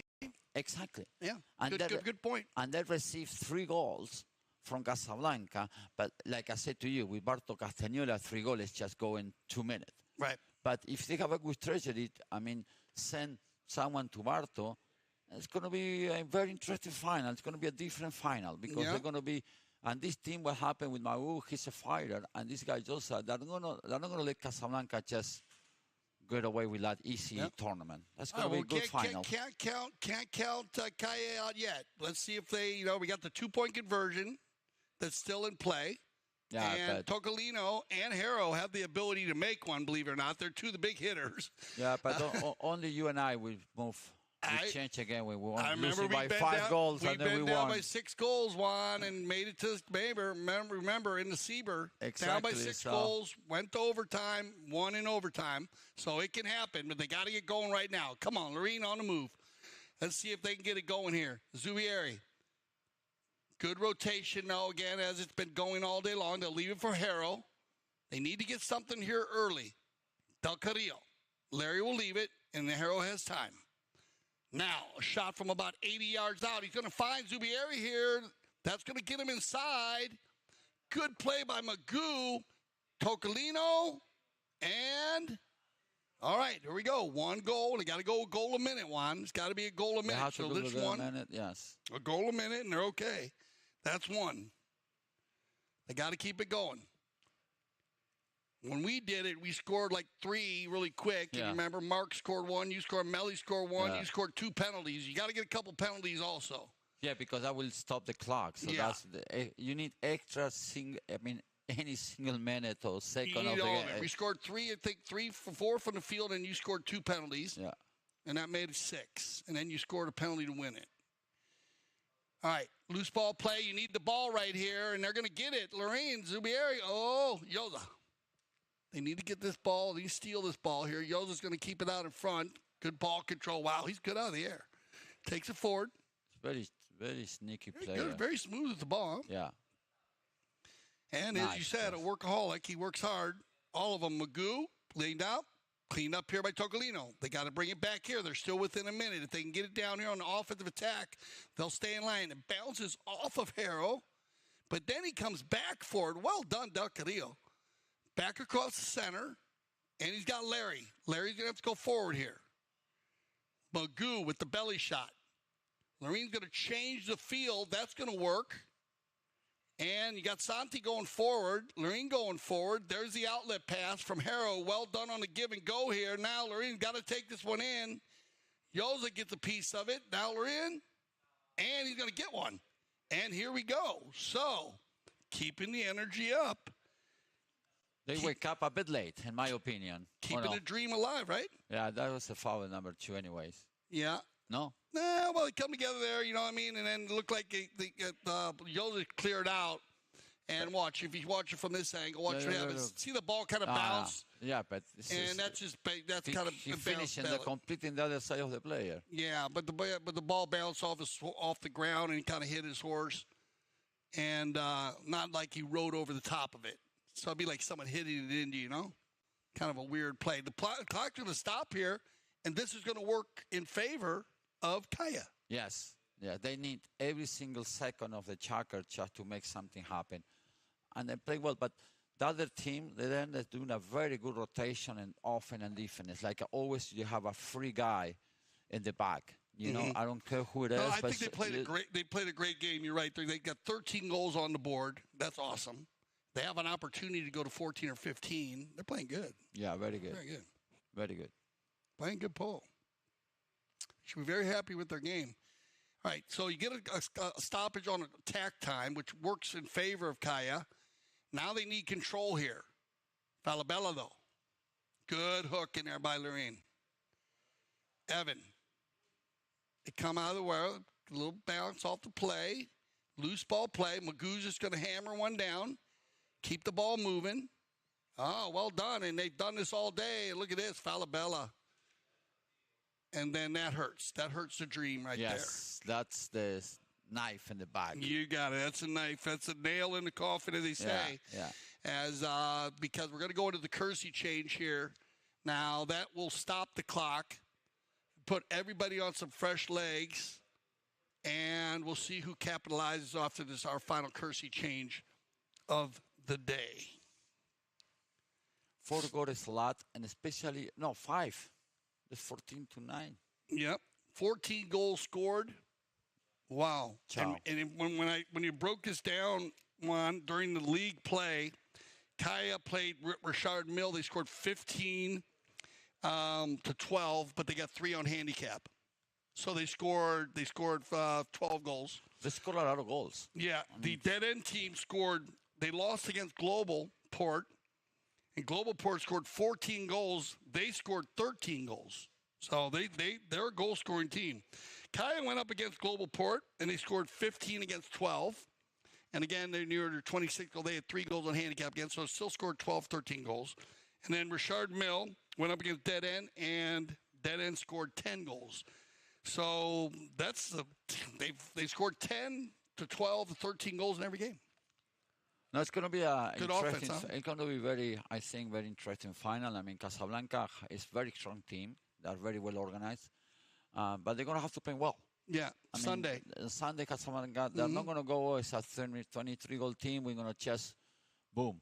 No way. I mean, Casablanca have to focus, have to start the game sharp, try to score soon. So not let that team, because if you receive 3 goals and you score 1 or 2 goals right away, you just wow. And then when you play and you see the scoreboard losing by 5, yeah, you start. Dead End's going to come in. Dead End's going to come in and try to score some quick goals against them. Exactly. So Casablanca, they're going to need to just try to score as soon as possible, so just make the game even. I agree. It's going to be interesting to see how their game plan is. All right, good play here by Santiago. He's going to find Harrow. I think Del Carrillo will probably get one here. Does that catch the thing? Oh, just off to the right. Not much space there for Harrow to hit. He had to hit around 3 horses. And nothing went in that way. And bad luck. The Kaia team today, they haven't really connected. Well, outscored here in the second half, 6-3, and they were up by 2 at halftime. So a very good second half by Dead End with their 2-goal lead. All right, big ball and a knock-in, and they've done that well. With Magoo and Falabella have been awesome in the back. Yoza and White have been great in the front. And as Juan said, just good rotation, always someone forward. Well done, Larry. Good pickup here, Austin. Larry's going to carry it into the board, checking his shoulder here. He's going to keep it on the field. Well done. Keeping it moving. Santi goes for it, leaves it for Lorraine Zubieri. Good play there by Evan. Very smart, Juan. Not the foul there. He moved out of the way, knows that let the clock go. Good high goal play there by Evan White. Not to make the foul. Would have been a 4 also. Would have stopped the clock, put him on the line. Great composure by the young player. He's very solid. They've been coaching very well because he's taking the patience with the ball and with the play. He doesn't foul that much. He knows where on how to go and when. So he's really I'm very impressed. Very impressed. He's playing better the 26th goal than he was playing the 12th goal. For sure. He definitely likes the high goal. He's good at speed, and as you said, very composed and coached. And does a great job. People got sometimes the wrong idea. To play 26 goals is easier than playing 12 goals. Mm-hmm. Because everybody know what to do. and everybody have good horses, and everybody how to play. So the game is easy. Yeah. Makes it easier. Make it easy for everyone. 12 goal, 12 goals more of a grinder than her. Yeah, I mean, people always look high goal. No, I mean, it's safe. Better fields, better horses, better umpire. And I don't know if you get a late whistle here, maybe on. Oh, you might get something there. I was wondering if they were going to call that just to say with Santi. Santi might have thought that he got blocked and he got. Yeah, you're going to get a late whistle here, where Santi was kind of blocked. Yeah. And then they pulled out, and then Magoo made the hook. So Santi will fire that one through. And the clock's running here with 55 seconds, Juan, so I think that's going to take us out. Penalty 2 for Tocolino.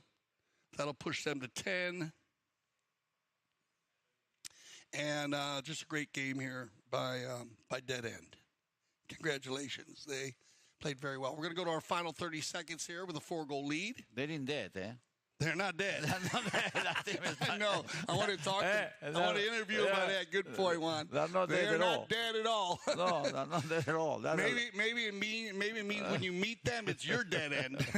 I mean, they're pretty much alive. Good call, Juan. Pretty much alive. Yeah, I they're think very much alive. So Magoo's going to push it out, and the clock will tick down here. And any final words, Juan? I mean, just a great game here by Dead End. I mean, Kaia, I was a little bit disappointed on the white team, like Kaia. I was expecting more from them, especially today, because they've been playing very, very well, very, very offense. And so let's check out our stats here, Juan, and we'll go through it. So, look at that. So shots on goal, 14-10 at the end, but 17 shots apiece. But the knock-ins. Dead End knocked in 7 times, so Kaia missing the goal 3 more times. That hurts. You know, throwing was a key. They lost a lot of throwing. Doing the math, and if you go down there, you can see the throw-ins 14, 8-5, 4-4, and then pretty much on the penalty. So, well, Juan Bellini, it was always a pleasure. And any final words here for our, CTV Sports fans? I'm looking for a really good final. It's going to be very, very tight. And like I said to you before, I think Casablanca right now we're thinking this is not going to be that easy. I mean, we have to give a very, very balanced team because they're a balanced team. This Dead End, like I told you before, they're not dead. They're going to be very alive on Sunday. So yeah. So let's see what's happening. Tune in on Sunday. First, Juan Bleed, thank you as always, my man. Always a pleasure to have Juan in the studios. You'll see Juan during our regular season game also. Remember, join us at 5 p.m. today as we're going to kick off a spectacular day for you. So for Juan Bellini, I'm Dale Schwetz. I speak for everyone here at CTV Sports when I say thank you for making us the leaders in polo broadcasting. And always remember here at CTV Sports, we love the polo. Yeah, we do.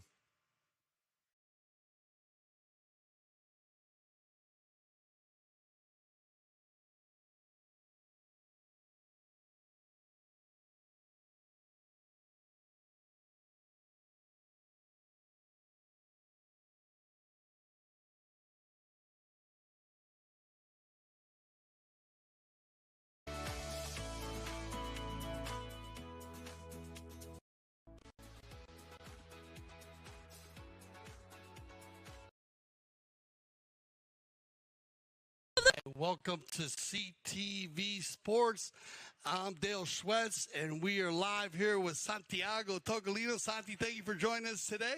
Pleasure to be here. It's going to be a lot of fun here with Santiago Tocolino. We are live from the CTV studios of Wellington, Florida, and we are bringing you the 2023 World Polo League Founders Cup Final live from field number 2 at the Grand Champions Polo Club. And we want to thank Galasar for an amazing national anthem there. As you can see, the venue is ready to go. As we say, Santi in the business, the stage is set, and we're getting ready to go here with Audi against Richard Mill.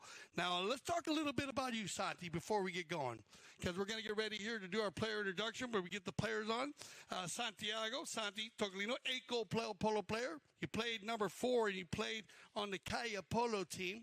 Tell me a little bit about the team you're playing with. Bueno, as you said, I've been playing in Kaia Polo. It's a great team. It starts with Larry Austin, Lerin Subiarre, and Sapo Cassette. I think it was a really competitive team. We lost the semifinal the other day by 1 or 2 goals, I think, against this Audi team. That it's also a great team. We had a great time together, and we were really happy to be part of the tournament. Yeah, I enjoy this team, Santi. We have a lot of fun. Yan and I breaking the teams down. I love the way you set that. You put Larry in the front. Lorene plays number 2. Sapo plays the 3, and you play the back. Every one of your games, when you played Brookshire, it was 10-7. You won, very close.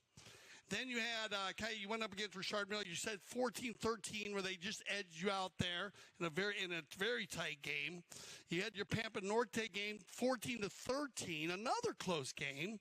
And just unbelievable. Tell me a little bit about the league, because it seems like the World Polo League this year is very competitive when you see scores that close. It's a really competitive team. I think it's my 3rd year playing. You see every match even, and it improves a lot year by year. You see better fields, better horses, better players. It's as I told you, great for me and to be part of the league.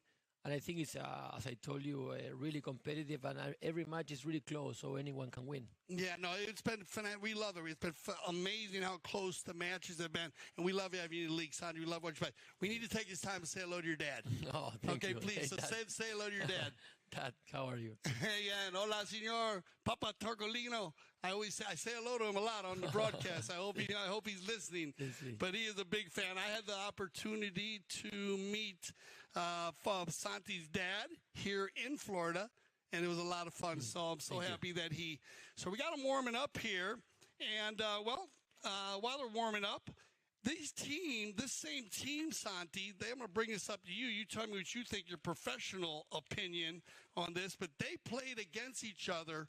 Richard Mille played against each other. And it was a 10-9 game in the All-Star Challenge. And our first team is a little bit of a different team, though. As you know, we have some injuries, as Gilberto Sal will not be playing and Alejandro Navilla Estrada will not be playing.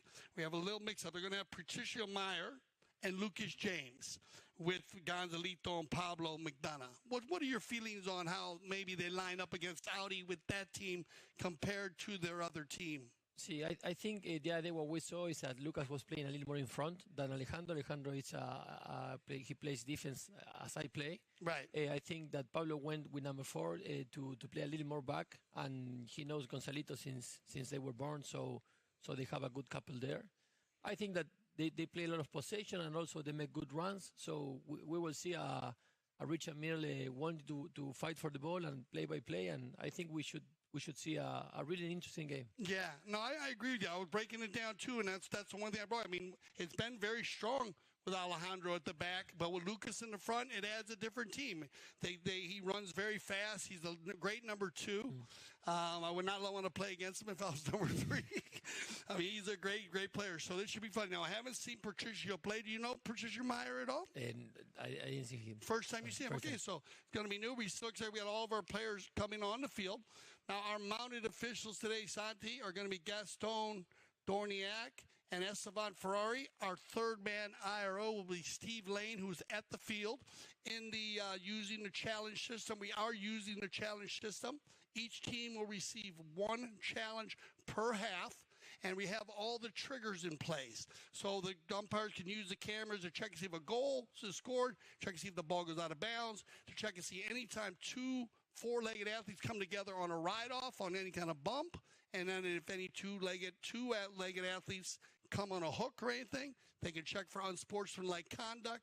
And today, it looks like we're going to have Audi in the dark jerseys, and Richard Mille are going to be in the light jersey. And here you go, it's going to be Patricio Meyer coming in at the number 1 position.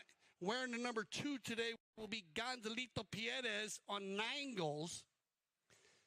Wearing the number 3, but I don't know if he plays number 3, Santi. This is where they switch around a little bit, right? We'll see how they do. Yeah, Lucas James, and he'll be on 7 goals. And then that's who you're talking about, the ambassador for Richard Mille, Pablo McDonough, on 10 goals. They're a 26-goal team. We want to welcome Patricio Meyer for coming in. He's on an A-rated. And in the black jerseys today, it's going to be Audi. And there he is, the number 1. And you know who he is, Mark Ganzi. We call him the Cobra. And he'll play the number 1 position. Fantastic semifinal he had. Very, very strong. Playing number 2, and you know him very well. 10 goals, Heta Castanola. Playing number 3, one of the highest rated American players with Paulita Pierres, Nick Roldan, Mr. NR on 8 goals. And then playing the number 4 position on 7 goals, Freddie Mannix. And similar to your style, Santi, he likes to run through a lot. Freddie? Yeah, when he gets the ball. Yeah, Freddie, he's a physical player. He can hit the ball hard. He's very strong in one-to-man play. He plays very good. Yeah, so it is. I've enjoyed in this league, Santi, especially in your position, the number 4s, when you guys come through very fast and are scoring a lot of goals. You, Alejandro, Freddie, big part of the game these days, the number 4 going on offense, huh? See, the important thing when you play at the back, when you see you play, you have to finish it. You don't have to leave it inside. So that's why I think that you go with all that power. Interesting. There you go. Great concept. I understand. Finish the plays. Don't leave it on the field, or you have a 4-on-3 attack and you're wasted. Exactly. Okay, so it looks like they did the toss, and they're going to get them lined up here. Santiago's going to be on the game with us all day long today. We're going to talk a lot about the plays that happened during the game, as we do have our replay system in play here today. And this is Santi's first time being in the CTV studios. We are using our professional players, so it's a treat for all the players. Santiago, the fans, they love to have the players sitting in the booth, as we say. What seat have you sat in the seat before? Have you done some ESPN in Argentina or anything? No, I went to a couple of interviews, but no. This is something new for me. I hope I do. Okay, cool. Fine. Cool. Have fun with it then. Cool, Santiago. I'm sure you'll do fine, man. Just have a great time and enjoy the day. That's what it's all about here in the studios and watching. It's going to be a great polo game. Field 2, fields have been very, very fast, and the mounted officials here, they'll give their final words as we are live on Field 2. Now, these two teams, not that they met that in the thing, but Audi, Santi, has scored 13 to 15 goals in every game. What do you think about that? Mark been playing amazing in the semifinal. Also, he been scoring, and I saw him the whole league, and he's playing great.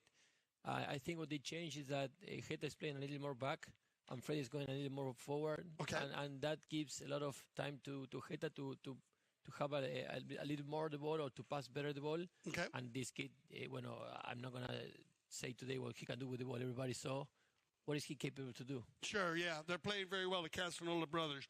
As on the other side, they have won. The Richard Mill team has won by 1 or 2 goals every game, and now they have a different team, so we'll see how they go. It looks like we're off to the races, and as Santi said, Mark Andy's been scoring goals. He's going to get out in front very quickly and picked up and taken out of there cleanly into the corner. Loose ball play, and they turn it around. It's going to be picked up here by Fred Mannix. Mannix wearing the number 4 in the white helmet. Nice ball control here by Freddie. Keeps the mallet away and from the opposing player. Gives it to Heta. Heta now trying to walk the dog. Loose ball play. Bounces off a pony. Back to Heta. Shot on goal. In front of goal. And then Mannix is going to fire one from the line. And you're going to get the high flag and our first goal of the day. What do you think about this here, Santi? We saw Nick Roldan hitting hard with the ball to Mark, and then they got a little play to the right, and they were with a little lag at the end that they could score. Yeah, no, they got lucky with the ball. Sometimes that ball bounces around in there. You don't know where it's going to go. So a lucky little play. It actually went off of Meyer's horse right there. It was full of people in front. It's difficult and not to hit a horse. Yeah, no, it can be tough. On the bowling. Picked up here, loose ball play, and that's just speed. His Heta's going to steal it away from everybody, get out in front, and when he gets out in front, miss. So just a miss hit there to the left side, and Richard Mill in the light blue jerseys will get their first knock-in of the day. On the knock-in. How many? You guys have a lot of plays on the knock-in side. Did you have set plays? How many do you do in one game? There's many plays you can do. You go to the left, you go to the right, you can go long, you can go long to the center. There's many plays that you can do. The thing is not to lose the ball. Right. You see, they're playing position. And you'll change them around during the game? Is that what you guys do? You have to adjust yourself of the opponent also. Sure. So what the opponent does. Very cool. The chess game, as it explains. All right, on the move, it's going to be Bumagigdana, Pablo. And this is going to be Gonzalito. You're going to see this all day long. These two guys work very well together. Nick on the ride-off. Gonza's going to run the corner here right in front of the VIP. Now down the center, looking for Mark Ganzi. Loose ball play. It bounces off a pony. Turned in, held in here by Nick. Hetta going forward. Hits off a pony right there, so it slows it down a bit, and there's the give and go once again. It's going to be from Lucas now to Pablo, back to Gonzalito, and we have neutral polo being played here in the middle of the field. Polo field, for all you new viewers, 300 yards long by 160 yards wide. You can put 9 football or 9 soccer fields in the middle of one polo field, so these horses can carry the load, and the energy of the ball can move 120 yards, 150 yards at 120 miles an hour. On the move right here, it's going to be picked up by Gonzalito. Nice little play by Mannix. Held in there by Hetta. Looks like he's got Nick Roldan going. Hetta, walking the dog, ducking and diving, bobbing and weaving, trying to get through there. Still has control. Leave that, and now you get a whistle on the play, and that will stop the action right there. And I think you might go to a courtesy change, but we'll see here on this one. Well, you got in here, Santi. Looks like he's just trying to get through the pack here. Similar play of the last one. They went to the right. And then, again, a lot of people in front, and you have to manage yourself how to go to the goal, and sometimes gets tricky. Yeah, when it gets really bunched up in there, remember, and a lot of people, they're new to polo. You got a 500 to 600 pound animal that can run 35 miles an hour, but now you got them at this slow lope. It looks like they're going to go ahead with a blocking foul here. So shading will be the call. I think so. Yeah, you agree with that? Okay, and we're going to go ahead and drop this ball at the penalty 2, and it'll be a 30-yard open goal. It'll be Mark Ganzi to do the honors here for Team Audi in the dark jerseys. Mark, and he has been very strong from the penalty line. He has a great swing, and he hits the ball very good. Yeah, I believe he made 6 in the semifinal, and you know, Santi, how important they are without the penalties, right? The penalties are something really, really important that you have to make if you want to win. Let me ask you something. Do you practice a lot? Do you need to practice a lot? Some players don't, some do. I just want to know how you do it. I practice. I think it depends on the day you have, but for sure the practice makes you better, for sure. Yeah. So you get a good shot here of Pablo McDonough, the ambassador of Richard Mille. Talk a little bit about his son. Because he's played such a great job. I guess you guys saw Milo play. What do you think about that? 12 years old. Milo. There's a lot of kids playing really, really good. They are. They were born in a barn or playing the open. The fathers and the godfathers. So it's really good the way they're doing. Yeah, it's great to see that. I love to see that. Because remember, when I used to play, we used to sit on the sideline and wait for someone not to show up. Exactly. Because you couldn't play. And now they're all playing. We're going to talk a little bit about Milo as the day goes on here, just because it was such a special day. He played in the semifinals. He's 12 years old. He scored 5 goals in the semifinals. And we're just going to give you a little more information on Milo and on some of the tournaments he won. What do we got here? Comes through the back. Let's read this one. It comes out. And trying to get out of the way there. And I think they're going to go ahead and call the blocking foul here, but it looked like he was trying to get out. And we'll see what they decide. So just a little blocking foul there. So we understand they're going to get on it here as they move this one from the center to the 60. How do you feel about the adjustments of the ball placement, Santi? Have you been happy with your games on where they move the balls? Or for me, the important thing is that they have to play the same. How do you say? Consistently. Consistently. Yeah. If you're gonna give that every time a penalty for, it's good. Okay. Or the other way, but to be, as you said, consistently. Very, very important. I do agree with you 100%. Ooh, off to the right. And Santi, this is how we do the triggers so you can get a good look for it when you're on the field. You can see how that ball went to the right. We can draw a line down the screen if we need to, if it's very close. But if we did need to use a trigger, we did not need to use a trigger there. That ball was way off to the right side. And that's a little change because Heta's been very good on his penalty shots. Whistle on the play. And look, they came together here. We're going to get another replay. Pablo knocks it in here. Look, you see Gonza going to the right side here. The ball gets over to the right. Oh, and they're going to call maybe that little bump. Yeah, off speed. In my opinion, they have to try to make them play. O sea, if not, it's going to be a lot of fouls. Okay. Perhaps but a little small. So if they can continue playing and playing and playing, it's a throw-in. Yeah, and you're going to go. It's good for everybody. Good call. Good call, Santi. You're right. On that type of stuff early, let them play. Let them get it going. If it's not dangerous, let them roll. I agree with you. On the move right here, it bounces off a pony and then the big ball, and here comes Richard Mill, and it's Lucas. First touch of the day for James. Hit. That's going to come back on defense here. We got everybody running full speed now. The two number twos come together. Into the corner it goes, and it'll be Pablo McDonough. Now you have to deal with Nick. Lucas comes in to help a little bit. McDonough is going to try to walk this strong. Actually, keeping him moving here. Keeping him moving. There's the ride-off. Oh, they come together. And I think you might get a call here. That might have been too close for comfort. Two players riding now, Santi. You might get a 1 meeting 2 here. Hey, 1 meeting 2. You have one on the left, making contact, and now appear one. Yep. And also remember, Santi, in our rules here, I know in Argentina they're pretty much the same. In our rule book, you don't need to be making contact as long as you have a focus on the other player.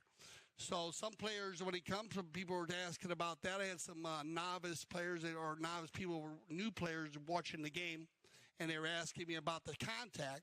And all you got to do is have a focus. Open goal penalty 2, and it'll be Pablo McDonough. No problem there for McDonough. So they'll keep it going here. Pablo will get the first one of the day for the Richard Mill team, and we're going to click down under 2 minutes now. And Mannix had his first one, and Mark Gandy had a 2. So a very tight game here early in our World Polo League Founders Cup Final 2023.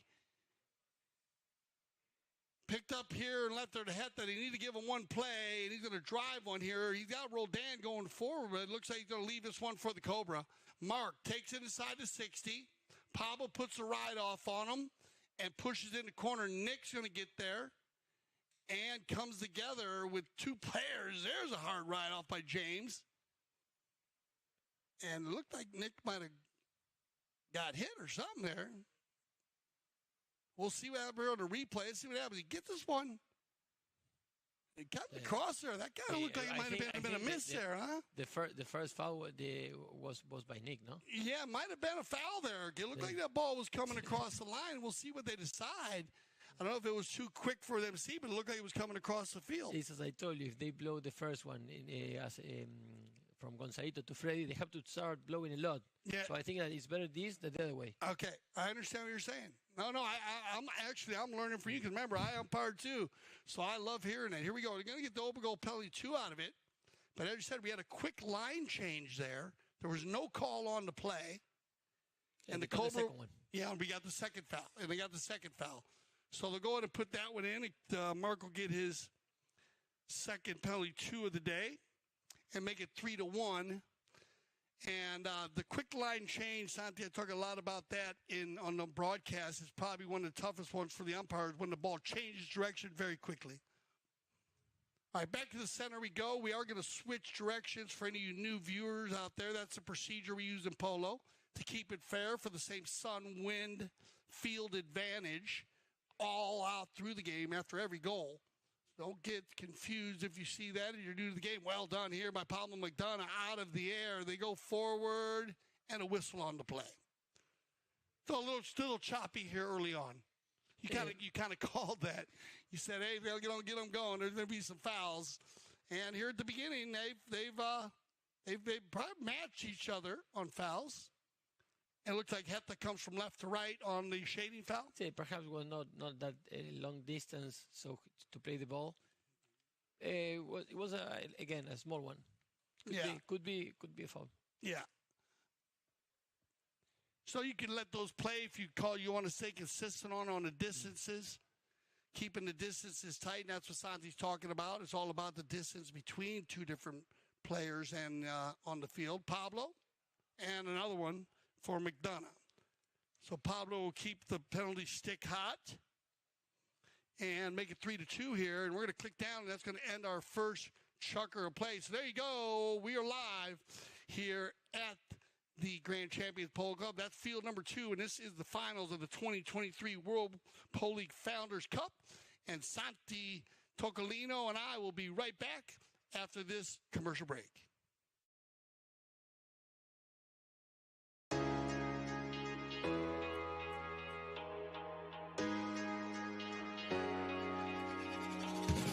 Happy to be back in town playing with the best teams, best boys, and on the best fields. So we're gonna start the season a full power horse. I'm just happy to be back in Florida. It's hometown. Looking forward to getting back on these amazing fields.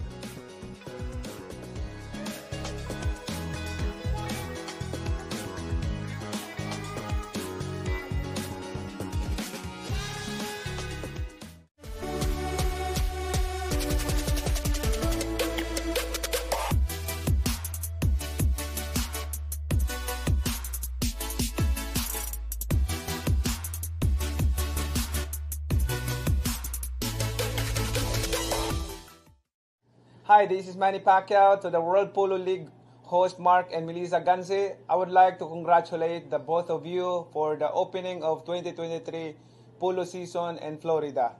Thank you also for welcoming my best friend Mikey Romero and his Global Port team to the Grand Champions Polo Club to compete in the highest level of polo in North America.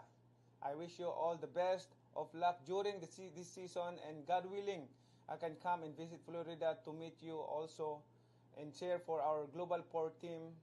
God bless everyone. Stay safe. Know that God is good all the time. Thank you. Mabuhay.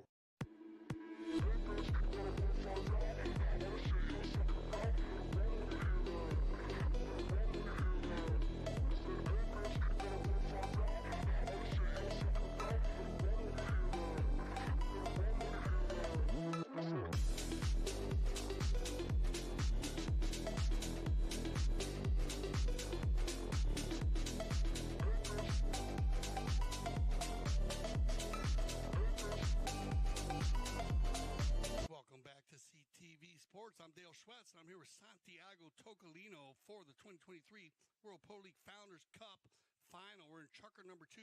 Santi, I know you got some of the horses over there, and you know the horses is as good as anybody. Tell us who's riding who here in the beginning of the chukker before the Kersey change. We can start with Audi horses. Mark Gansi is riding Malapata Tinta, Nick Roldan on Mariscal. Geta Castañuela, Open Antojo, and Freddie Mannix, Alberta Masancha. And on the other side, we have Patricio Mayor, Irenita Flag, Gonzalito Pires, Open Sausa, Pablo McDonough, Irenita Subaru, and Lucas James, Siempre Mafalda. Very, very good. Thank you there so much, Santi. Santi will be up on the horses. I've been learning the horses, and it's amazing. Without the four-legged athlete, Santi, you're nothing, right? I mean, it's all about the horse, right? It's a very, very big average with the player. Yeah. What is your name? You're a breeding operator. Do you have a breeding operator I have too? a breeding, but I have a name. I'm working on that. You're working on it. Okay, good. I'm working on that. Oh, good. So we'll be staying in tune, in touch with you on that. All right, here we go. Second chukker. And if you're just joining us, welcome. Santiago Tocolino will be with me all day here at the CTV studios, and we welcome him. He did play for Kaia Polo here in the Founders Cup. And Audi, if you're just joining us, Mark Ganzi's playing the number 1. They're in the dark jerseys. And you have Het de Casanova playing the number 2. Nick Roldan playing the 3. And Fred Mannix playing the number 4. They're 26 goals. And on Richard Mill, they're in the light blue jerseys. You have Patricio Meyer who's filling in for Gilberto Sao, and we hope Gilberto is better. He had a riding jockey muscle injury. And then we have Lucas James, who is filling in for Alejandro Navija Estrada. And we want to make sure Alejandro, big shout out to him, hope he gets better. They both were hurt in the semifinal. And then Gonzalito Pierres is playing 3 and Pablo McDonough. And actually, I apologize. Lucas is wearing the 3 and Gonzalito is wearing the 2. And we do have a penalty here. Looked like a little blocking foul at first, but maybe we have a challenge on the play. No, they're not going to challenge. We are going to have an open goal penalty 3.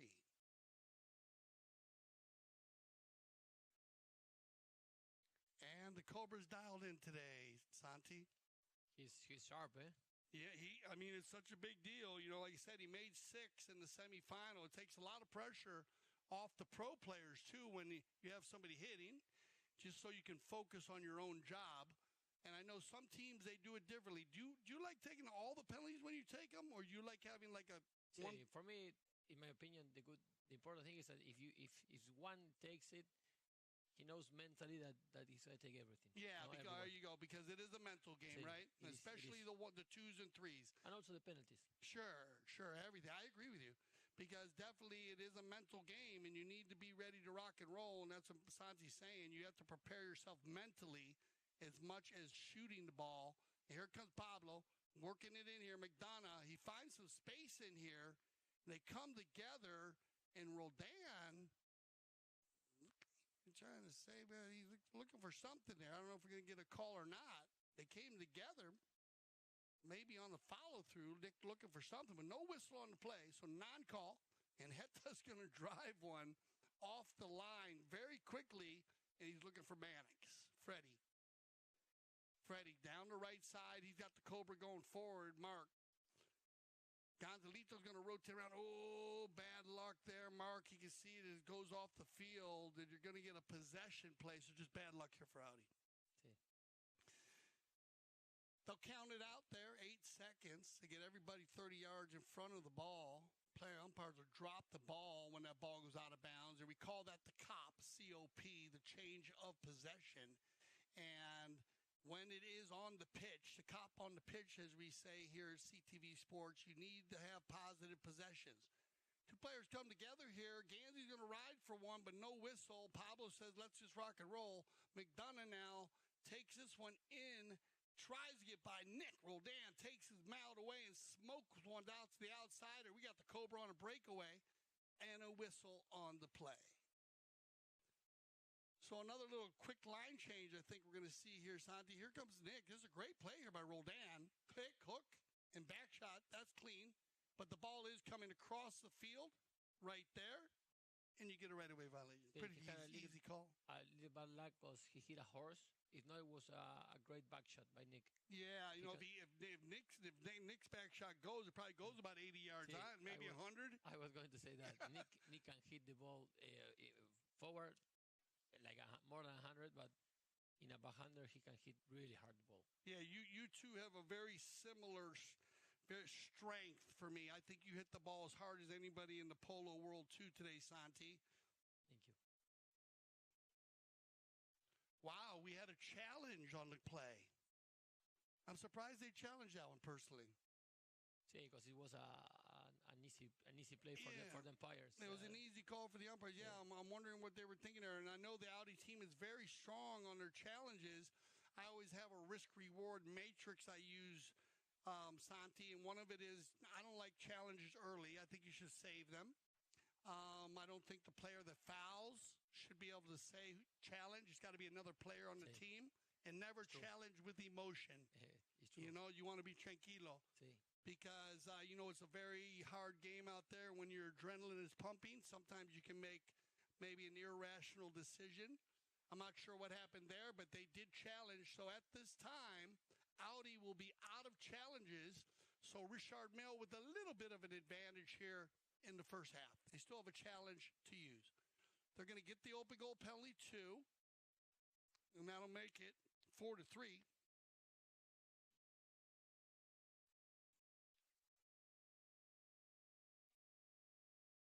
And picked up here and taken by Heta.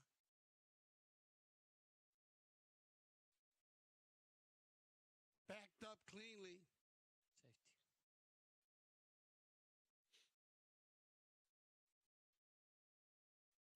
And off here we go. Let's see. Mark. Shot on goal there. Did he get a piece of it? And yeah, Gonzalez is going to get there. It looks like we're going to get a penalty 6. Safety? Safety.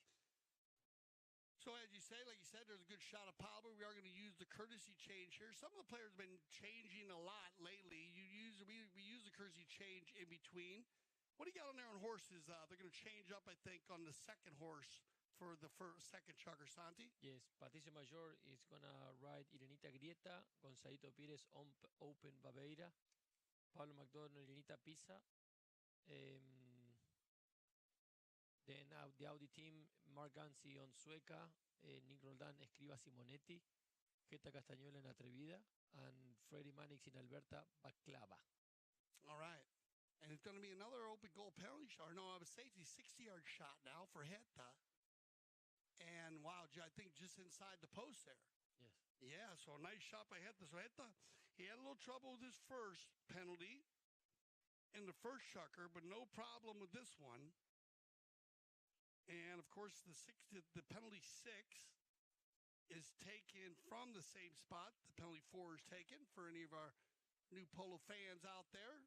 It is taken wherever that ball is hit over the end line by the defending team, like in soccer. That's why they sometimes call it a corner. On the move right here, Gonzalito. He's going to get out in front, but look at Lucas James coming on hot. Lucas James with a deep near side neck shot. And that horse can run. What's that one there? Very fast. From Lucas? Yeah. Or is he mixing it up a little bit? Mix, see. Yeah, sometimes they mix them up a little bit. This is going to bring us to the courtesy change, actually, where Gonza's changing. Remember the courtesy change, we use a one-time per chucker. About halfway through the chucker, and basically as a tournament condition with the United States Polo Association, you do not need to use it. How do you feel about the courtesy change? You like using the courtesy change? I think that safety first. Right, for the four-legged athlete. It's really important for me that sometimes a horse can be tired and could be really dangerous. Sure. You know? Yeah, and that's the one thing. But that's why it all started, Santi. All based on the safety of the horse. You know, the four-legged athlete, as we call it here at CTV Sports. And but I think it's just added a lot to the game because it makes it even on for everybody to be able to change. And sometimes you have sponsors or we have players that play that might need a little more time. We keep it around 45 seconds. You are allowed to change your horse if you want, though, during it, like in NASCAR, when you change your tires or go in for gas. Gonzalito. Go for the pump fake. Gonza, shot on goal, and just wide to the right. So, both teams missing the goal a little here in the first two chuckers, Santiago. See, we saw a great back shot from Lucas James. Pablo McDonald went through also, and, bueno, it was really close to the goal. So, on the knock-in, Geta. We're in the two, but doing the knock-in, so they're switching it up a little bit, huh, the Audi team? See, they changed. Geta is playing, you see, a little more close to Nick, and Fred is going a little more forward. It's as the Richard Mille team. Lucas James is more in front, and Gonzalito and Pablo are playing more close. Yeah, there you go. Closer. Very cool. There you go. And it's amazing. It's a constant, like Santiago was saying it earlier. It's a constant chess game. You're always changing to adapt to the field, huh, Santiago? No matter what you got. It's really important to adjust and to change play by play. Yeah. And that was great to say, play-by-play. That just changed. That seemed like a pretty easy call. We had one player come from right to left. Mark Ganzi was following the ball. The player following the ball has the right of way. So you have a player that comes in front. He had a near side play, on the left side of the horse. But on the right side of the horse, we have a blocking foul. So that will go ahead and take it down to the 60-yard mark once again.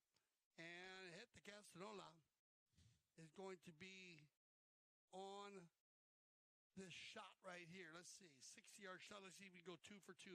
Penalty 6, just about a minute ago. So he's warmed up. Here comes Castañuela.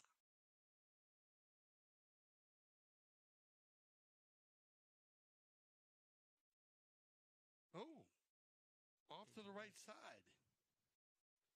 So the Rushard Mill team dodging a couple bullets here. You know, we get Heta shooting good. You got to be careful because he has been very strong through the season here. Remember, we will have our halftime stats, so we'll be able to break this down for you. So on the move right here, on the knock, it's going to be Pablo McDonough. He's going to come down the center with this one. Picked up cleanly and take it forward by Heta. Casanola. Nick's going to work with the man. Everybody going forward now. Heta has a lot of room to work right here, though. Nobody going to him on defense. There's the outlet pass, and that's a pretty pass, but well picked up by Gonzalito, and he'll find Lucas James. Lucas, look at your clock in the back there, 1:18 on the clock. As they come around, now they'll go ahead and push it down the boards. Nobody home. Lucas coming in hot. Ooh, Nick trying to get it, but Lucas steals it away and does not skip a beat. Lucas James with the approach shot. Did he put it in line? Oh, that's a pretty approach shot. Oh, and look at this save. Oh, no, the high flag. So Lucas with a wonderful approach shot here. A very fast horse, as you said. He's been mixing them up a little bit, so we're not exactly sure. Sometimes he's on a different one. And, he just mishit that a little bit, and Nick almost saved it. See, we saw a great steal from Lucas to Nick in the boards, close to the boards. And at the end, I think it's inside the goal, no? Yeah, that was an interesting play there. Yeah, as they come across. So that's going to bring us to the end of our second chukker. As you see right there, Patricia Meyer and Pablo McDonough and Gonzalito Perez riding off the field. So, Lou, once again, Santiago and I are going to go to a little commercial break. And when we return for our third chukker, you'll catch the action here from the Grand Champions Polo Club on Field 2. You're watching CTV Sports.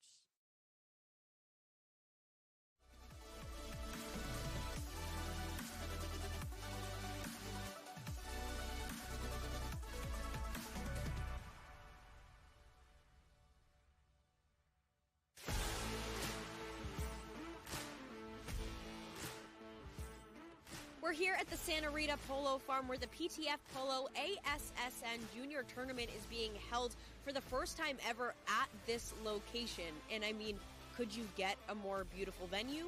Probably not. The tournament includes players of all ages, starting with the youngest at just 2 years old and the oldest at 20 years old. So you've got all ages, all skill levels, and a whole lot of fun. Let's go check it out.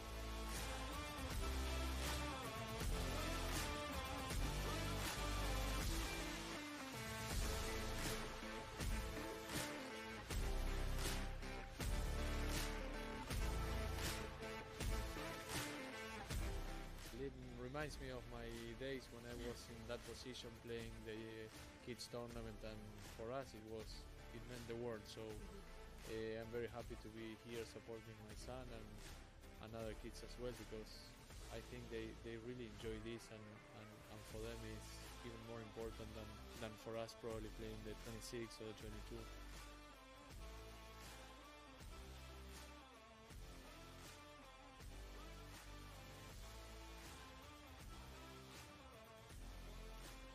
Well, that's a wrap on the PTF Polo ASSN Juniors Tournament at the Santa Rita Polo Farm. So much incredible talent coming up through the ranks. The future is certainly bright for the sport of polo. Now, for more information on the PTF, head to polotraining.org.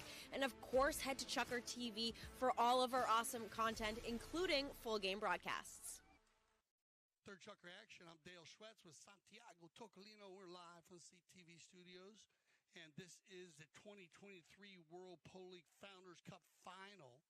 Coming to you live from the Grand Champions Polo Club, field number 2. We're in the middle of the World Polo League 2023. Santiago is playing for Kaia Polo. What do you think of the start here, Santi? What's your feeling of the first two chukkers? Well,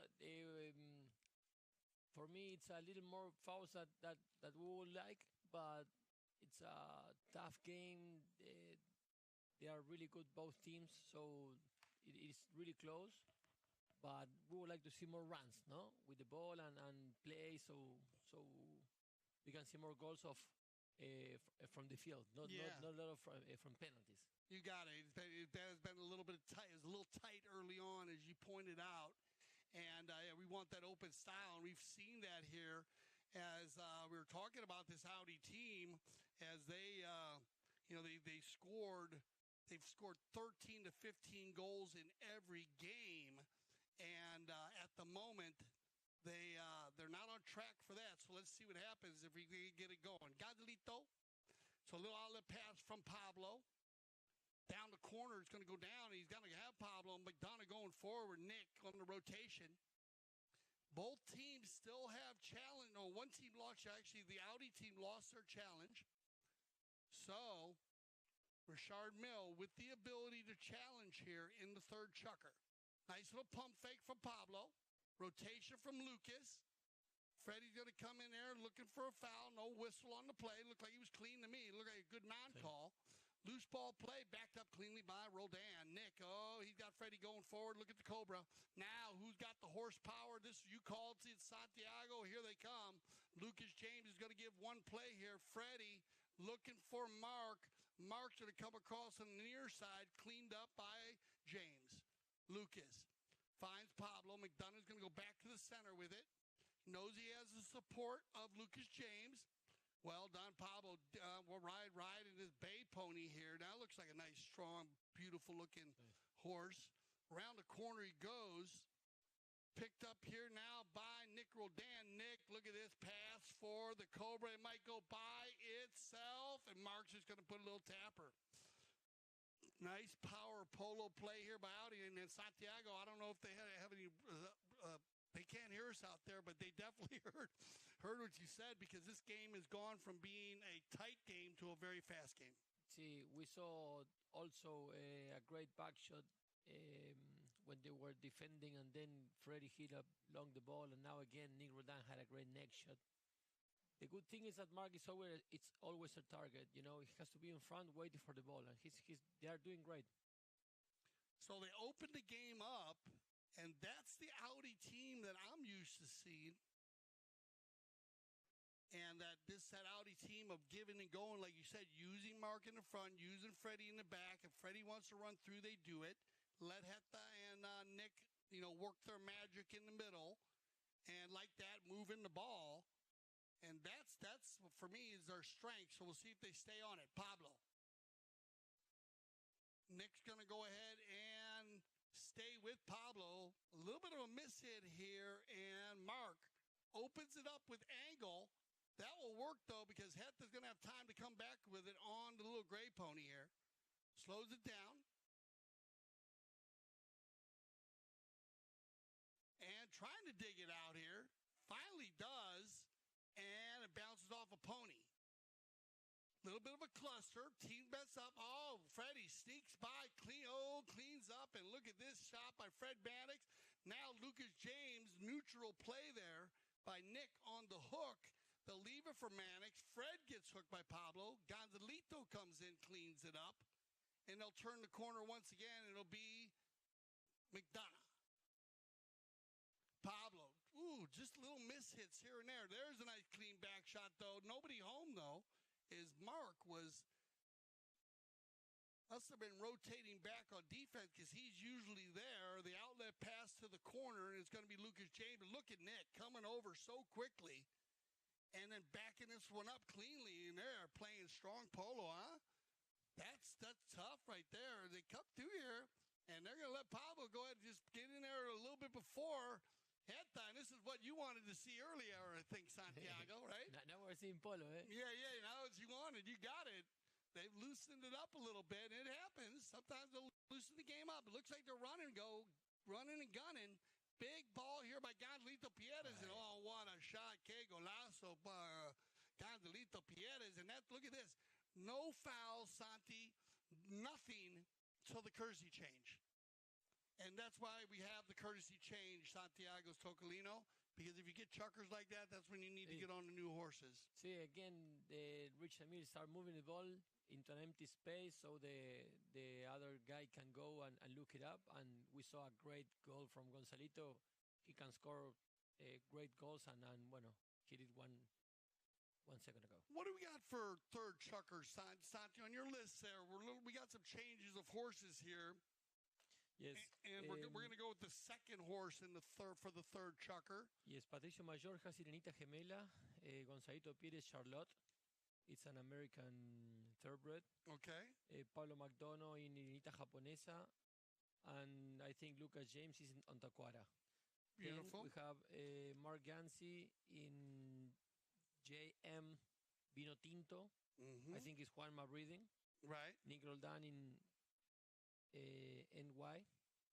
Geta Castañola in Open Artillera. And Fred Mannix in Machitos Electra, also from the Machitos breeding. Right, and Machitos Mariano Aghetti, right?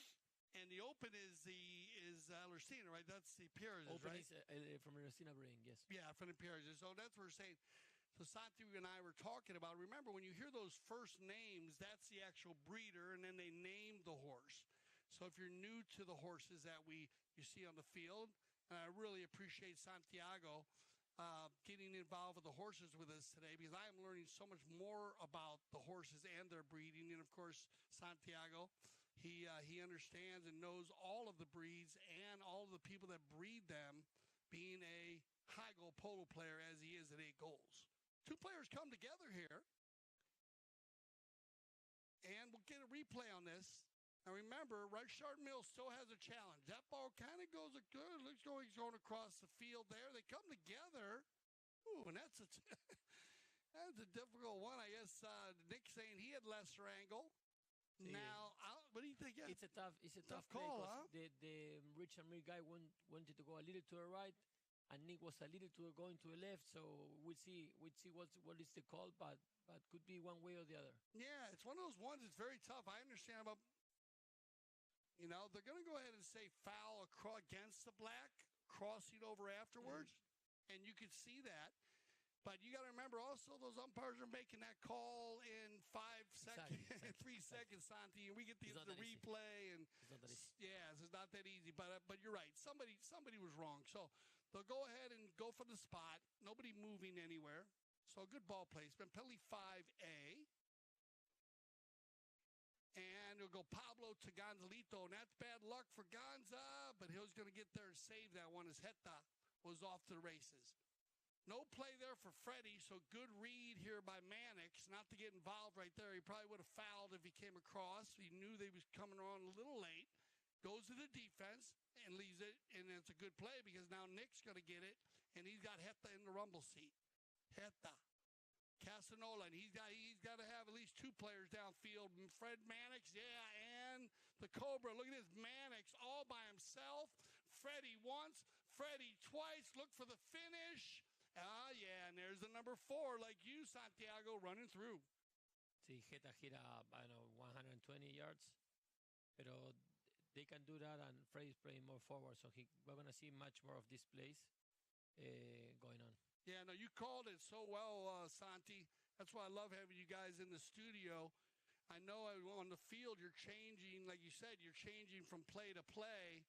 So to be able to see it here from all these camera angles that we have on CTV Sports, from the drone, the high cam, our end zone cams, gives you a great perspective. On the move, on the bowling, going to be picked up by Audi with a 2-goal lead.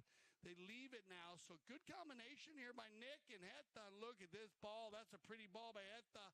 But it's going to be a good ride out there by Meyer. Well done, Patricio. Doing his job on Gansey. They come together here, and no call on the play, so flat. He's going to steal that ball away and turn it in. Look like Gonzalito wasn't happy with it.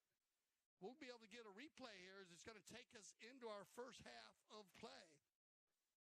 And here it comes. Gonza turns it up, takes it forward, and, he hits it into him, I guess, right? Tough. Remember, there's 2 different things you're doing there. If a guy rides into your ball, but if you hit it into a guy's ball, then it's a free ball. So just bad luck for us here for the Richard Mill team. It came at a bad time right at the end of the chukker with only 30 seconds left, but that'll take them off. So we're going to send all the players off to their tents, to the locker room, and here's our halftime stats, Santi. So 8-5. Shots on goal, 11-8. And pretty close on the shots. Knock-ins, 3-3. So they both missed the goal the same amount of times. throw-ins, though, look at that. Audi winning 5 more, and that becomes a big deal in a very close game. Fouls, very similar, 4 and 4. Penalties scored, 3, 4, the Richard Mille team, and 4 for the Audi team. So not the only big stat, really, is those bowl-ins and the shots on goals. So there they are. Good shot of everybody in their tents. They'll prepare for the second half. And Santiago and I are going to take a little break. And when we return, we will be live here from the Grand Canyon Polo Club, field number 2, for our second half of the 2023 World Polo League Founders Cup Final.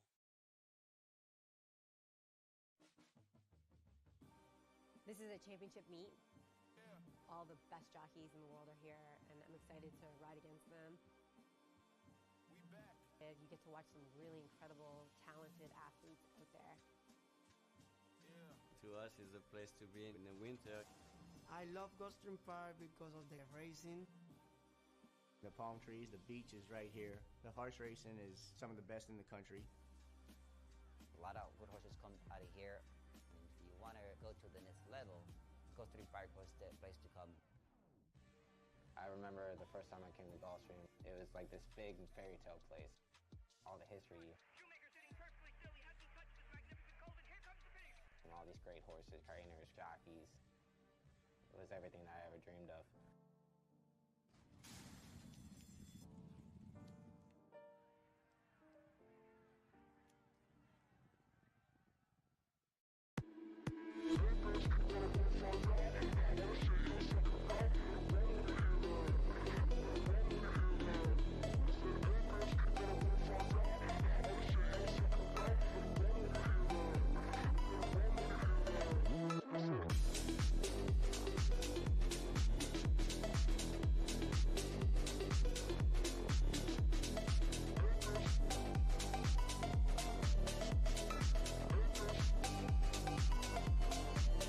My name is Augustine Malman. I am a chef. I trained with my uncle in Argentina in several restaurants, and now I travel the world creating unique experiences, all cooked with fire.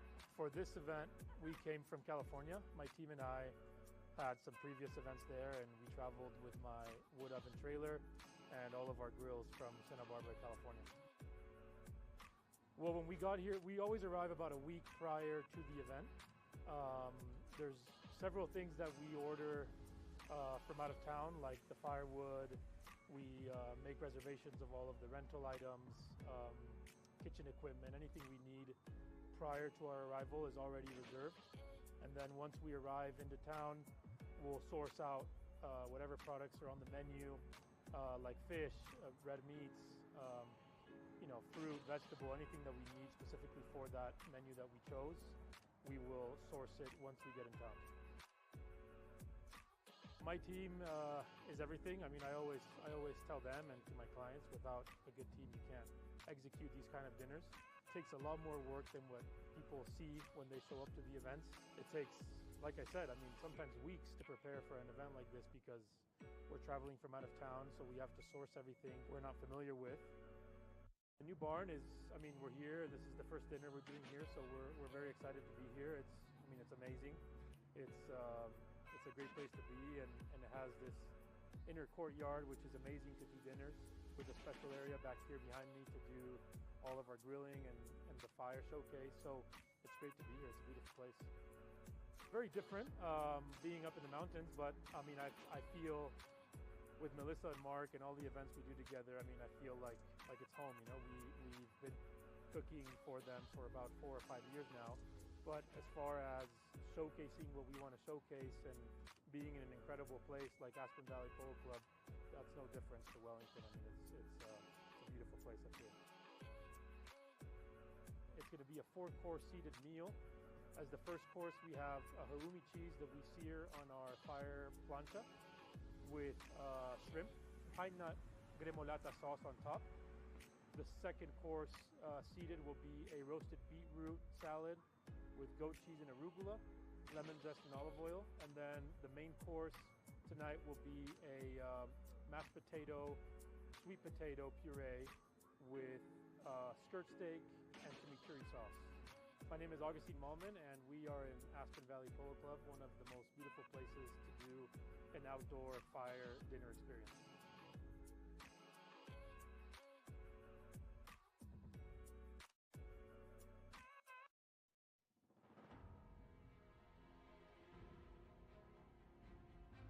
Oh, it was a lot of fun. The WPL is a great tournament. It's a great league. You get some of the best players in the world coming to play it, and so it's a lot of fun to play. It was a tough game. Just really happy we got the result. Really happy that, with this team, and happy it all worked out. Happy all these guys were able to come play, and just happy we're able to gel and play freaking fun polo. I'm looking forward to this, playing polo, man. I love the sport. I love to be here in Wellington, and for me it's just a lot of fun to be here with playing the World Polo League and just playing polo and having fun.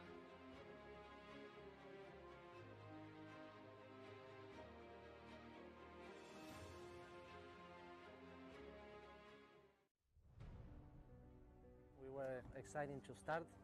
Field was amazing.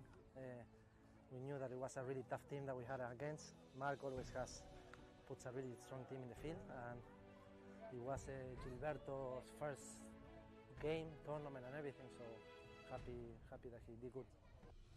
I used to play a lot with Pablo when I was younger. We were cousins, and we played a lot of kids tournament together until we played the Open together. Then a few years we play against each other, and now we had the opportunity to play back again, and it feels really good. I have a lot of connection, and with Alejandro I played last year here with Melissa. He's a great defender, a great back. He plays really simple. He understands the game really good, so he makes things simple. And Gilberto, I think he had a really good game. Yeah, I think yes. This is a single elimination tournament, so winning today was keeping one foot in the tournament. So it was really nice now that we have another game in the weekend to keep playing, and yes, a lot of fun.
Hi, everybody. It's ABSC Board President Chris Davenport at the base of Aspen Highlands, and we are about to kick off the 12th annual Audi Ajax Cup.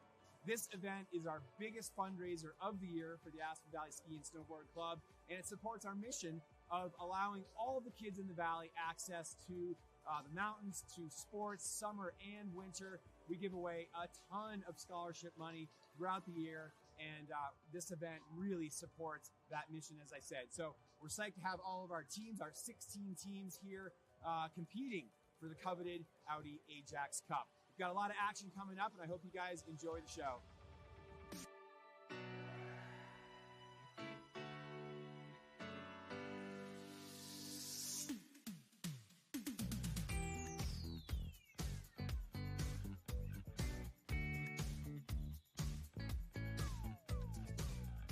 I think ski racing is something very, very important sport in general for the youngsters, and it doesn't matter much if you become world champion, Olympic champion, World Cup champion. The most important thing for the youngsters is to have a goal, a target to fight for, and to feel that it is not easy to achieve a success. That is the most important lesson out of sport, out of competition. But if you at the end become a world champion, is not so important. Come on, Timmy, let's do this! Up, up!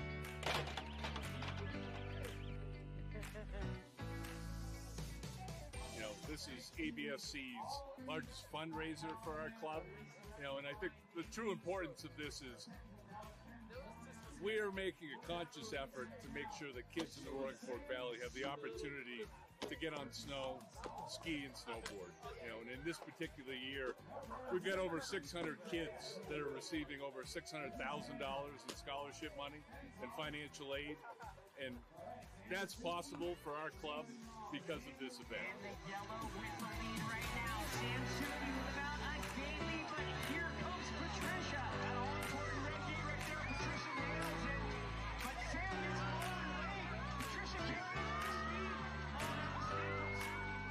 So the Cup got to showcase the new talent that's coming up, and some of the legends in skiing were here today. It was awesome to see them, and so it's like you see some of the young people skiing, and they're just awesome. And so I can't wait to see them wearing the U.S. ski team uniform and on the World Cup in the future.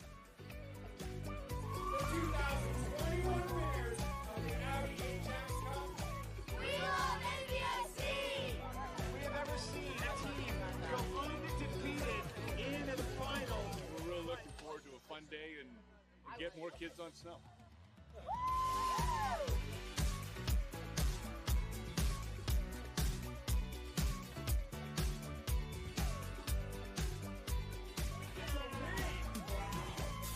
That was good looking skiing by both of those athletes. And Team Alps, your winners of the 2021 Audi Ajax Cup.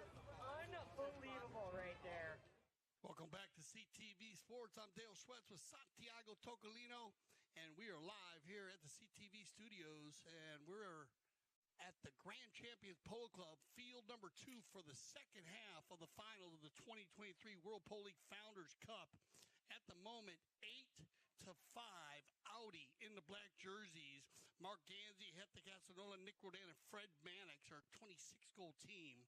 Ganzi on 1, Casanova on 10 goals, Nick on 8, and Mannix on 7. A very strong team in the dark jerseys. They were 4-0. They won every game. And both of these teams were the leaders in the bracket system. Now, remember, we had 2 brackets, brackets of 4. They played within their brackets. And then after that, to bracket play, the 2 highest teams advanced to the semifinals, and then they played a cross bracket where number 1 played against number 2 and vice versa. And that's how you get your 2 teams here in the finals. Now, we do have the 2-point conversion in line here, and I'm going to talk to Santiago a little bit more about that during our courtesy change.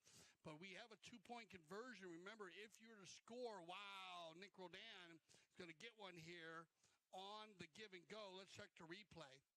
We'll talk more about the 2-point conversion in the middle. Back shot from hat down. We've seen this all day. And here we go, Nick. Boom. What do you think, Santi?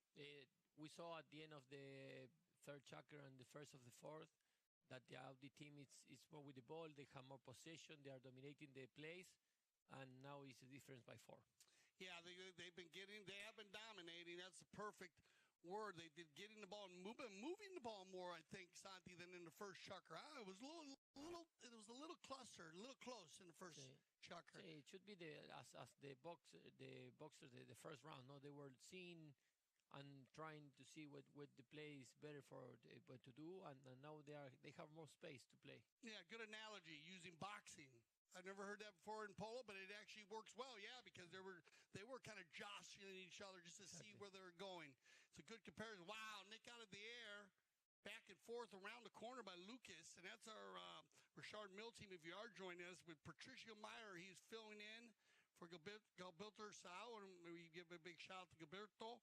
Hope he's better. Lucas James is filling in for Alejandro Noviza Estrada. As we get a whistle in here, let's see where it goes. Right there, too far in front of the saddle. So you're going to get a ride-off on an uneven ride-off in the front, and they'll drop that ball at the penalty, too.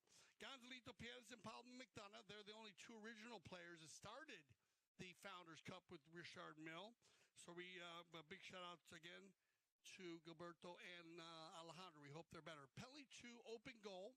Pretty easy call here, Santi. Just too far in front. Not really even. We got to be even on the ride-offs. You have one player coming from right to left there.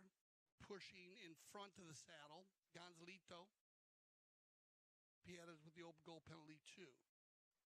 And Gonzo will get his second of the day. Here, third in the game, and he's 2 in the from the field from the penalty line. Pablo and Gonzalito switching off on the penalty shots. And remember the 2-point conversion, I said the ball must be behind the center line when you shoot the ball. And if you do shoot the ball, and it can be during play or during the penalty shot, then you will receive 2 points. And it is a tournament condition that the tournament committee approved for the Founders Cup. How do you feel about that? You like the 2-point conversion? It's really good and fun, and also it makes you hit the ball. And I think that when they hit the ball, you see better plays. Yeah, when you open it up. I like to see one around like the 100 or 120-yard line, like a line just a little closer, Santi, because you really got to hit one perfect from 150, but you guys hit them on 120 all day long, You see, might open it up. We'll see what the tournament committee decides to do in the future, but it's been a great, it's the first time doing it here in the World Polo League. So, Nick, big ball by Roldan. That ball's going to go down the corner. And look at this. Who's got the horsepower? Here comes Mark Ganzi, and Mark on a flyer. And what a play there by Ganzi. Patricio's going to get there. Meyer, they come together. Heta slows it down. Trying to move the ball here. He's walking backwards. Now you come together. Reaches out. He's going to have to use it here somewhere. They're going to call for delay game and bounces off a pony. Who's Mark riding there, Santi? You got a list of... Mark is riding a Gramon. Gramon. So Gramon is very fast. Sí, very fast, Gramon. Sí, very fast. You keep an eye on that one now, Santi. Sí. That's going to take us to our Kersey change. What do we got? You got a list on the second horses they're playing in the fourth? Yes, Mark Gansis on Machitos Moria, Nick Roland Rosette, Jeta Castañola, Catwoman, and Freddie Mannix Eficiente. Yeah. And then we have in Patricio Mayor, Inerita Baterista, Open Cuyana, Gonzalito Pieres, Pablo McDonough, Irenita Cookie, and Lucas James, Machito Gal Costa. And Irenita is Pablo's breed, right? Irenita is Pablo's. Can you go through some of those for us and tell me which ones are which? We talked about Mochichos. That's Mariano Guerrero's. Yep. Yes. And then you got Malapata, Tita. Malapata, I think it's from Horacito Hegui. Hegui, yeah, Roger Hegui. And then Open. Open is from El Ertina. Right. Irenita is, again, from Pablo McDonough. Yeah, Mojitas. And Alberta is from Freddie Mannix. Oh, Alberta. Sí. Okay. Oh, yeah, okay. Right. Nice Alberta, yeah, like from Alberta, Canada. They are making really good products. Good. That's good. And Pite? You have Pite Hypothesis that is from Pite Merlos also. We have a lot of guys making very good horses, a lot of guys. Yeah, no, it's been so interesting to see how that has changed the game. I got to tell you, Santiago, I've been very impressed with that because back in the day when I played, it was all American thoroughbreds coming off the track. We had a few breeding operations, but not like, oh, wow. So this is a good time to tell people when you do come to it. Oh, there you go. She's going to throw the ball back out there. So you're going to take a look at this one. I don't know if the umpire knows it. I'm sure they're going to go ahead and tell him it's there. But if you do come to a game, make sure you keep your head on a swivel. As Santiago and I were pointing out there, the ball will leave the field, as it does in a baseball game when a foul hit goes out into the stands. So you just need to be careful. Keep your head on a swivel. The players do not try to hit the ball off the field, but sometimes it does. And when it does, it comes at a good 80 to 100 miles an hour. So be careful. Fred Mannix running through, and this is what Santiago said, and he's going to drive this one just to the right. But exactly what you were talking about, Tocolino, he's running and gunning at the number. He's run through about 4 times now since you mentioned that. And it's been very positive. They sent a really good pass for Freddie, and Freddie hit it from long distance. He has a great distance and also a good direction to hit the ball. Yeah, power polo player, we call him. I'm good friends with Freddie. I grew up with him playing polo with him, and he's done an amazing job. Big shout out to his father, Fred Mannix Sr., and his brothers. everybody, Julio Zavaleta, the whole crew. Love the Mannixes and everything they do. And, of course, from Alberta, Canada, as Santi was talking about their breed, and they're doing a great job. Congratulations. Fred on the back shot. He's got the give and go. And look at this. Nick Roldan going forward. Nick's got Hetta in the rumble seat. That's going to work. Mark Gansey on the gray pony. Look at Nick, though. Nice play. Oh, the give and go. Down to Mark. Oh, he can't get there. Roldan turned out cleanly and taken out hot by Ganza. He'll try to move it along. He leaves it for Pablo. That was a nice little play. Drops it back for him. Good rotation here, though, by Audi. Audi working very hard, everybody, to get in position. Back to the center we go, and it'll be controlled here by number 3. Now, trying to keep it moving. Mannix gets in there. He'll go with the fake pump. Leaves it for Hetta. And you're probably going to get the high flag. Yeah, you don't see many times that he missed the goal there. He plays very good with the ball. Yeah, I mean, this is good unselfish Polo. Look at Freddie. Hits the ground nicely, leaves it. He knows that Hetta has already been there and observed the area. Exactly. So he knew exactly where to hit that ball. He knew to get it one little tap to get in between two horses. Let me ask you something, Santi. Yeah, I've noticed on a lot of players, you guys hitting the ball, especially from in here at the CTV studios, that sometimes when there's another horse nearby, you guys use that horse as a guide. You know, the closest player. Sí. Will you use that when you're shooting at goal? You know, if you hit just to the left of them, you know the ball's going to go in because you can see where the player that's in front of you blocking it. As you say, the important thing is there is if one can block the other guy, so you're going to... The important thing is not to hit the horse. Right. Then if you make it, it is a better play. Pero they did a great job in front of Hetta, so he can hit a clean shot. Very cool. So that's going to go ahead and take us to our end of our 4 chuckers. So stay with us. We'll be right back here on CTV Sports.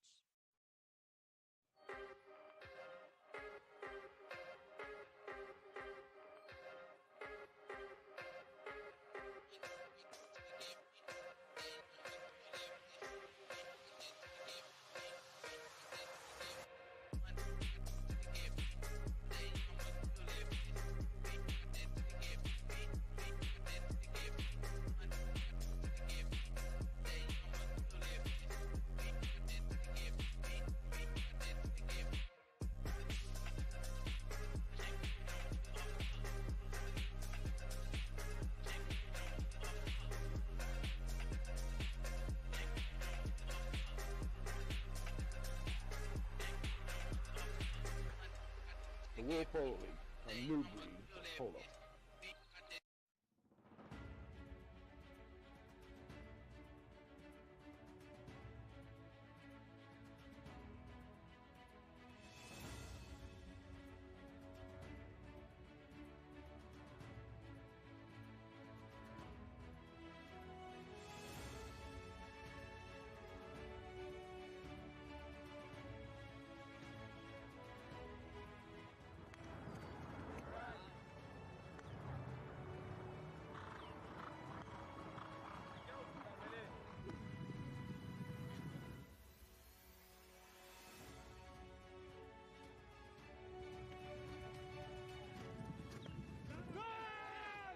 Hi, I'm Tomacho Pérez. Hello, I'm Nacho Figueras. Hello, I'm Martín Muñoz.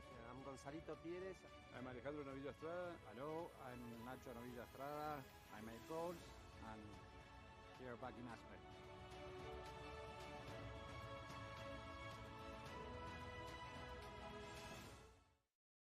Here we are back at the Grand Champions Polo Club field number 2 for the finals of the World Polo League Founders Cup 2023.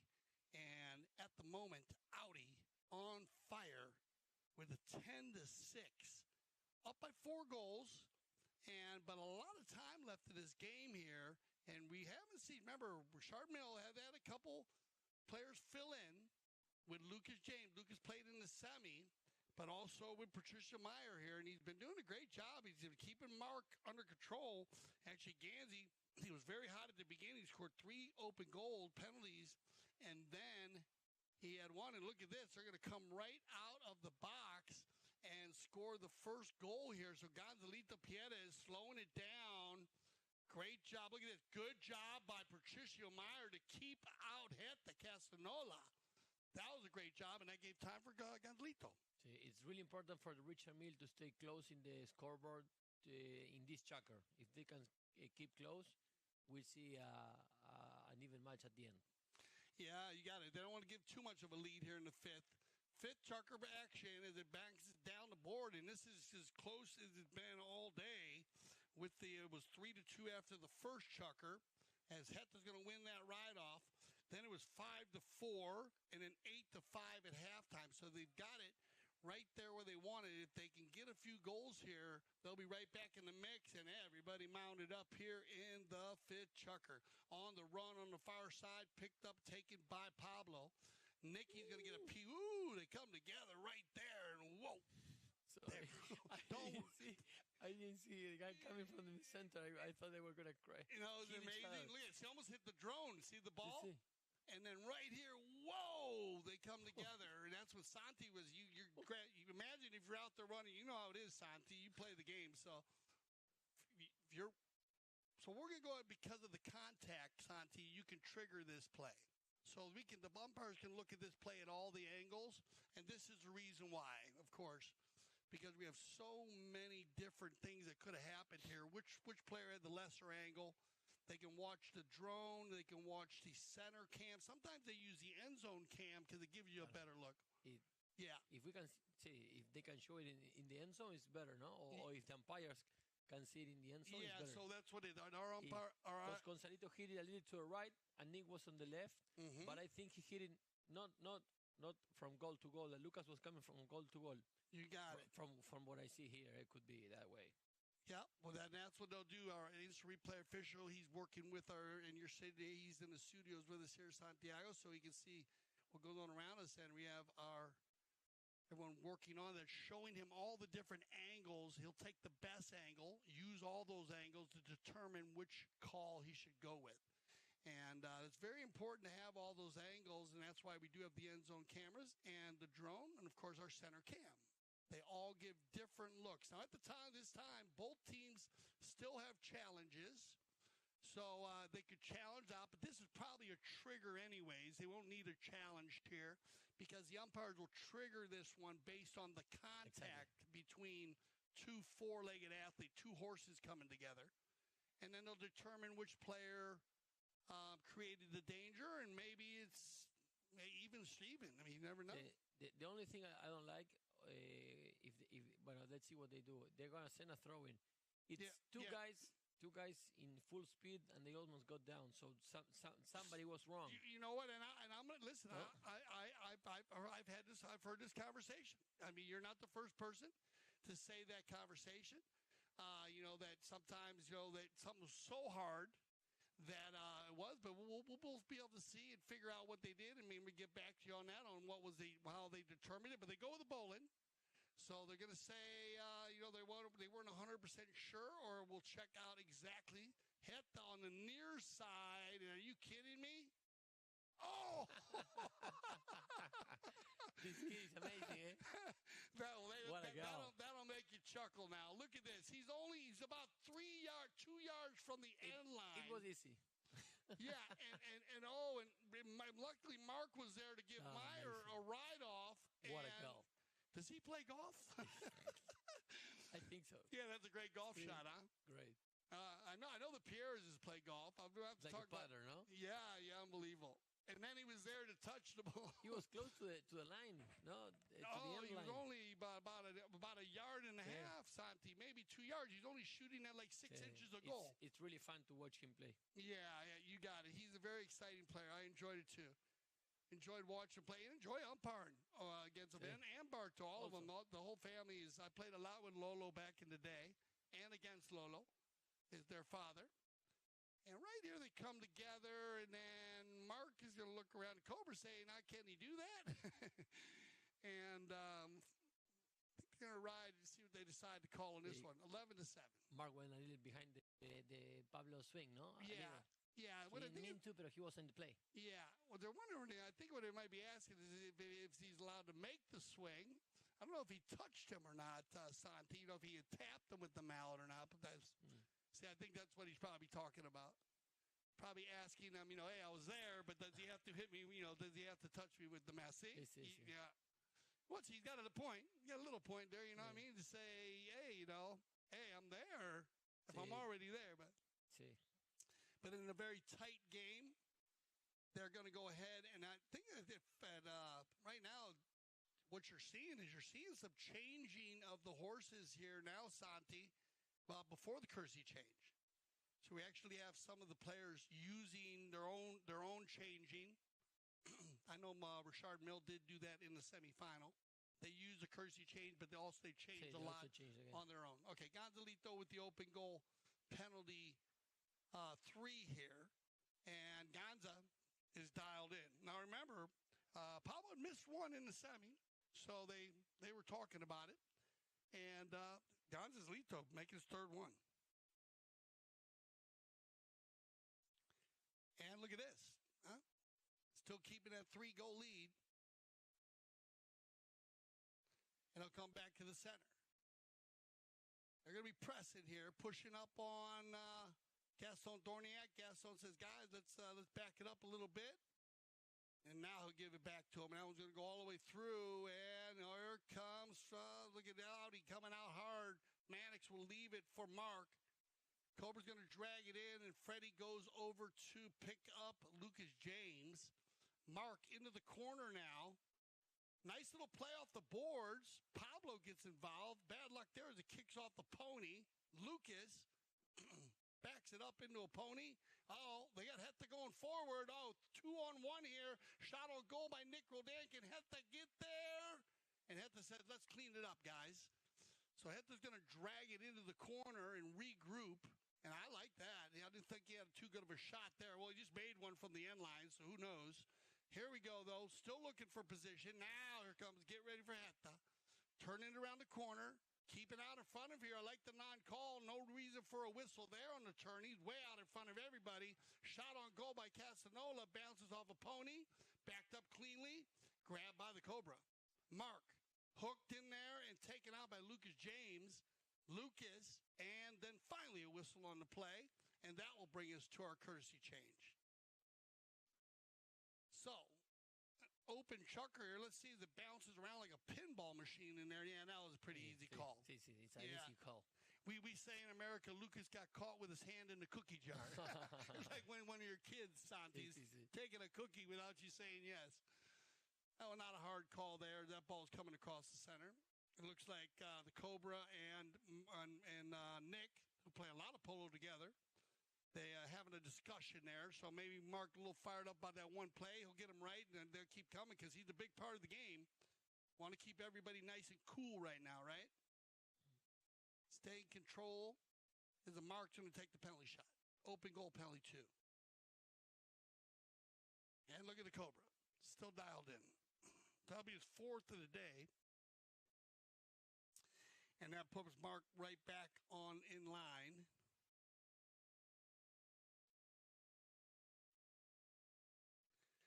And it'll be, he'll change over. A good shot of Mark changing horses there. And do they have who he's changing on in the 5th here? Is he on Maestra, no? Maestra, I believe, right? Is he got there? Marganzi Maestra. Yeah, Maestra. So Maestra, Mark's going to change on too. We'll keep an eye on her. You see any horses in there? The other ones that you favor or breeds? There's Santi that you like to point out? Oh, what, of the breeding? Yeah, because I know we're talking about it. We'll talk about it when we have our next jersey change. You had a great point that I want to bring up with Santi, because he really loves that we go through the horses here on our broadcast. Now, not just for showcasing the horses, but also the breeders and also their mothers and fathers. And that was a big point that Santi brought up to me. But we were when we were off screen. So if we get a little time here, I'll have Santi review it again for you, how important it is. And that's what the game's about. There you go, 244 in the back there as they keep it moving down the road, and it's going to be picked up here now by Pablo. McDonough on the liver chestnut. Pushes it down. Love that color of a horse. On the far side, Heta. He's got his stick on right now. Good pickup over Freddie. Can he keep it on the field? Yes, he does. Into the corner they go. As it looked like it might have rolled off for a penalty 6, and now Gonzalito takes it downfield about 20 yards, puts it back to the center, and Nick's going to change the field. And here comes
Dolly Parton.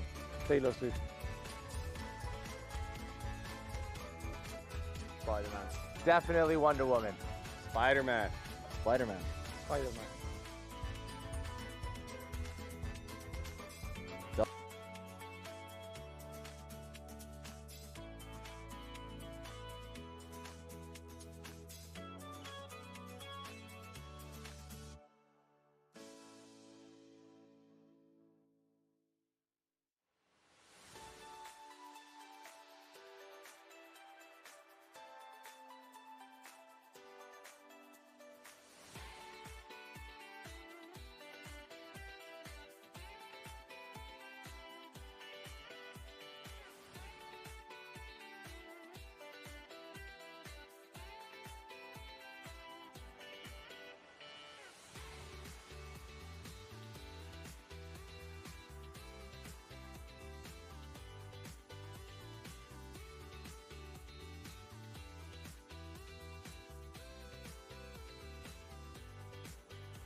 Golf lesson with Tiger.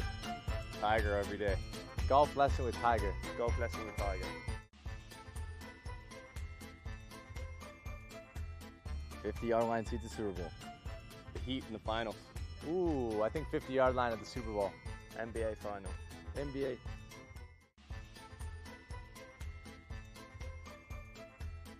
Win an Oscar. Oscar. Oscar. Oscar. Grammys. I've always wanted to be a rapper, so.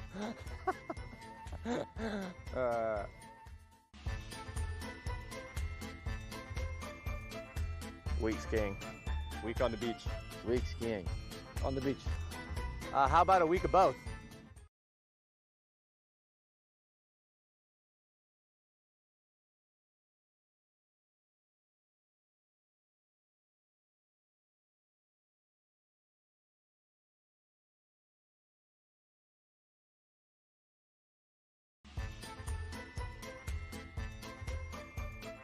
Brady all day. Brady. Brady. Brady. LeBron.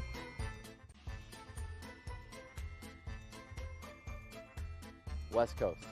East Coast. East Coast. East Coast. East Coast.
Bye.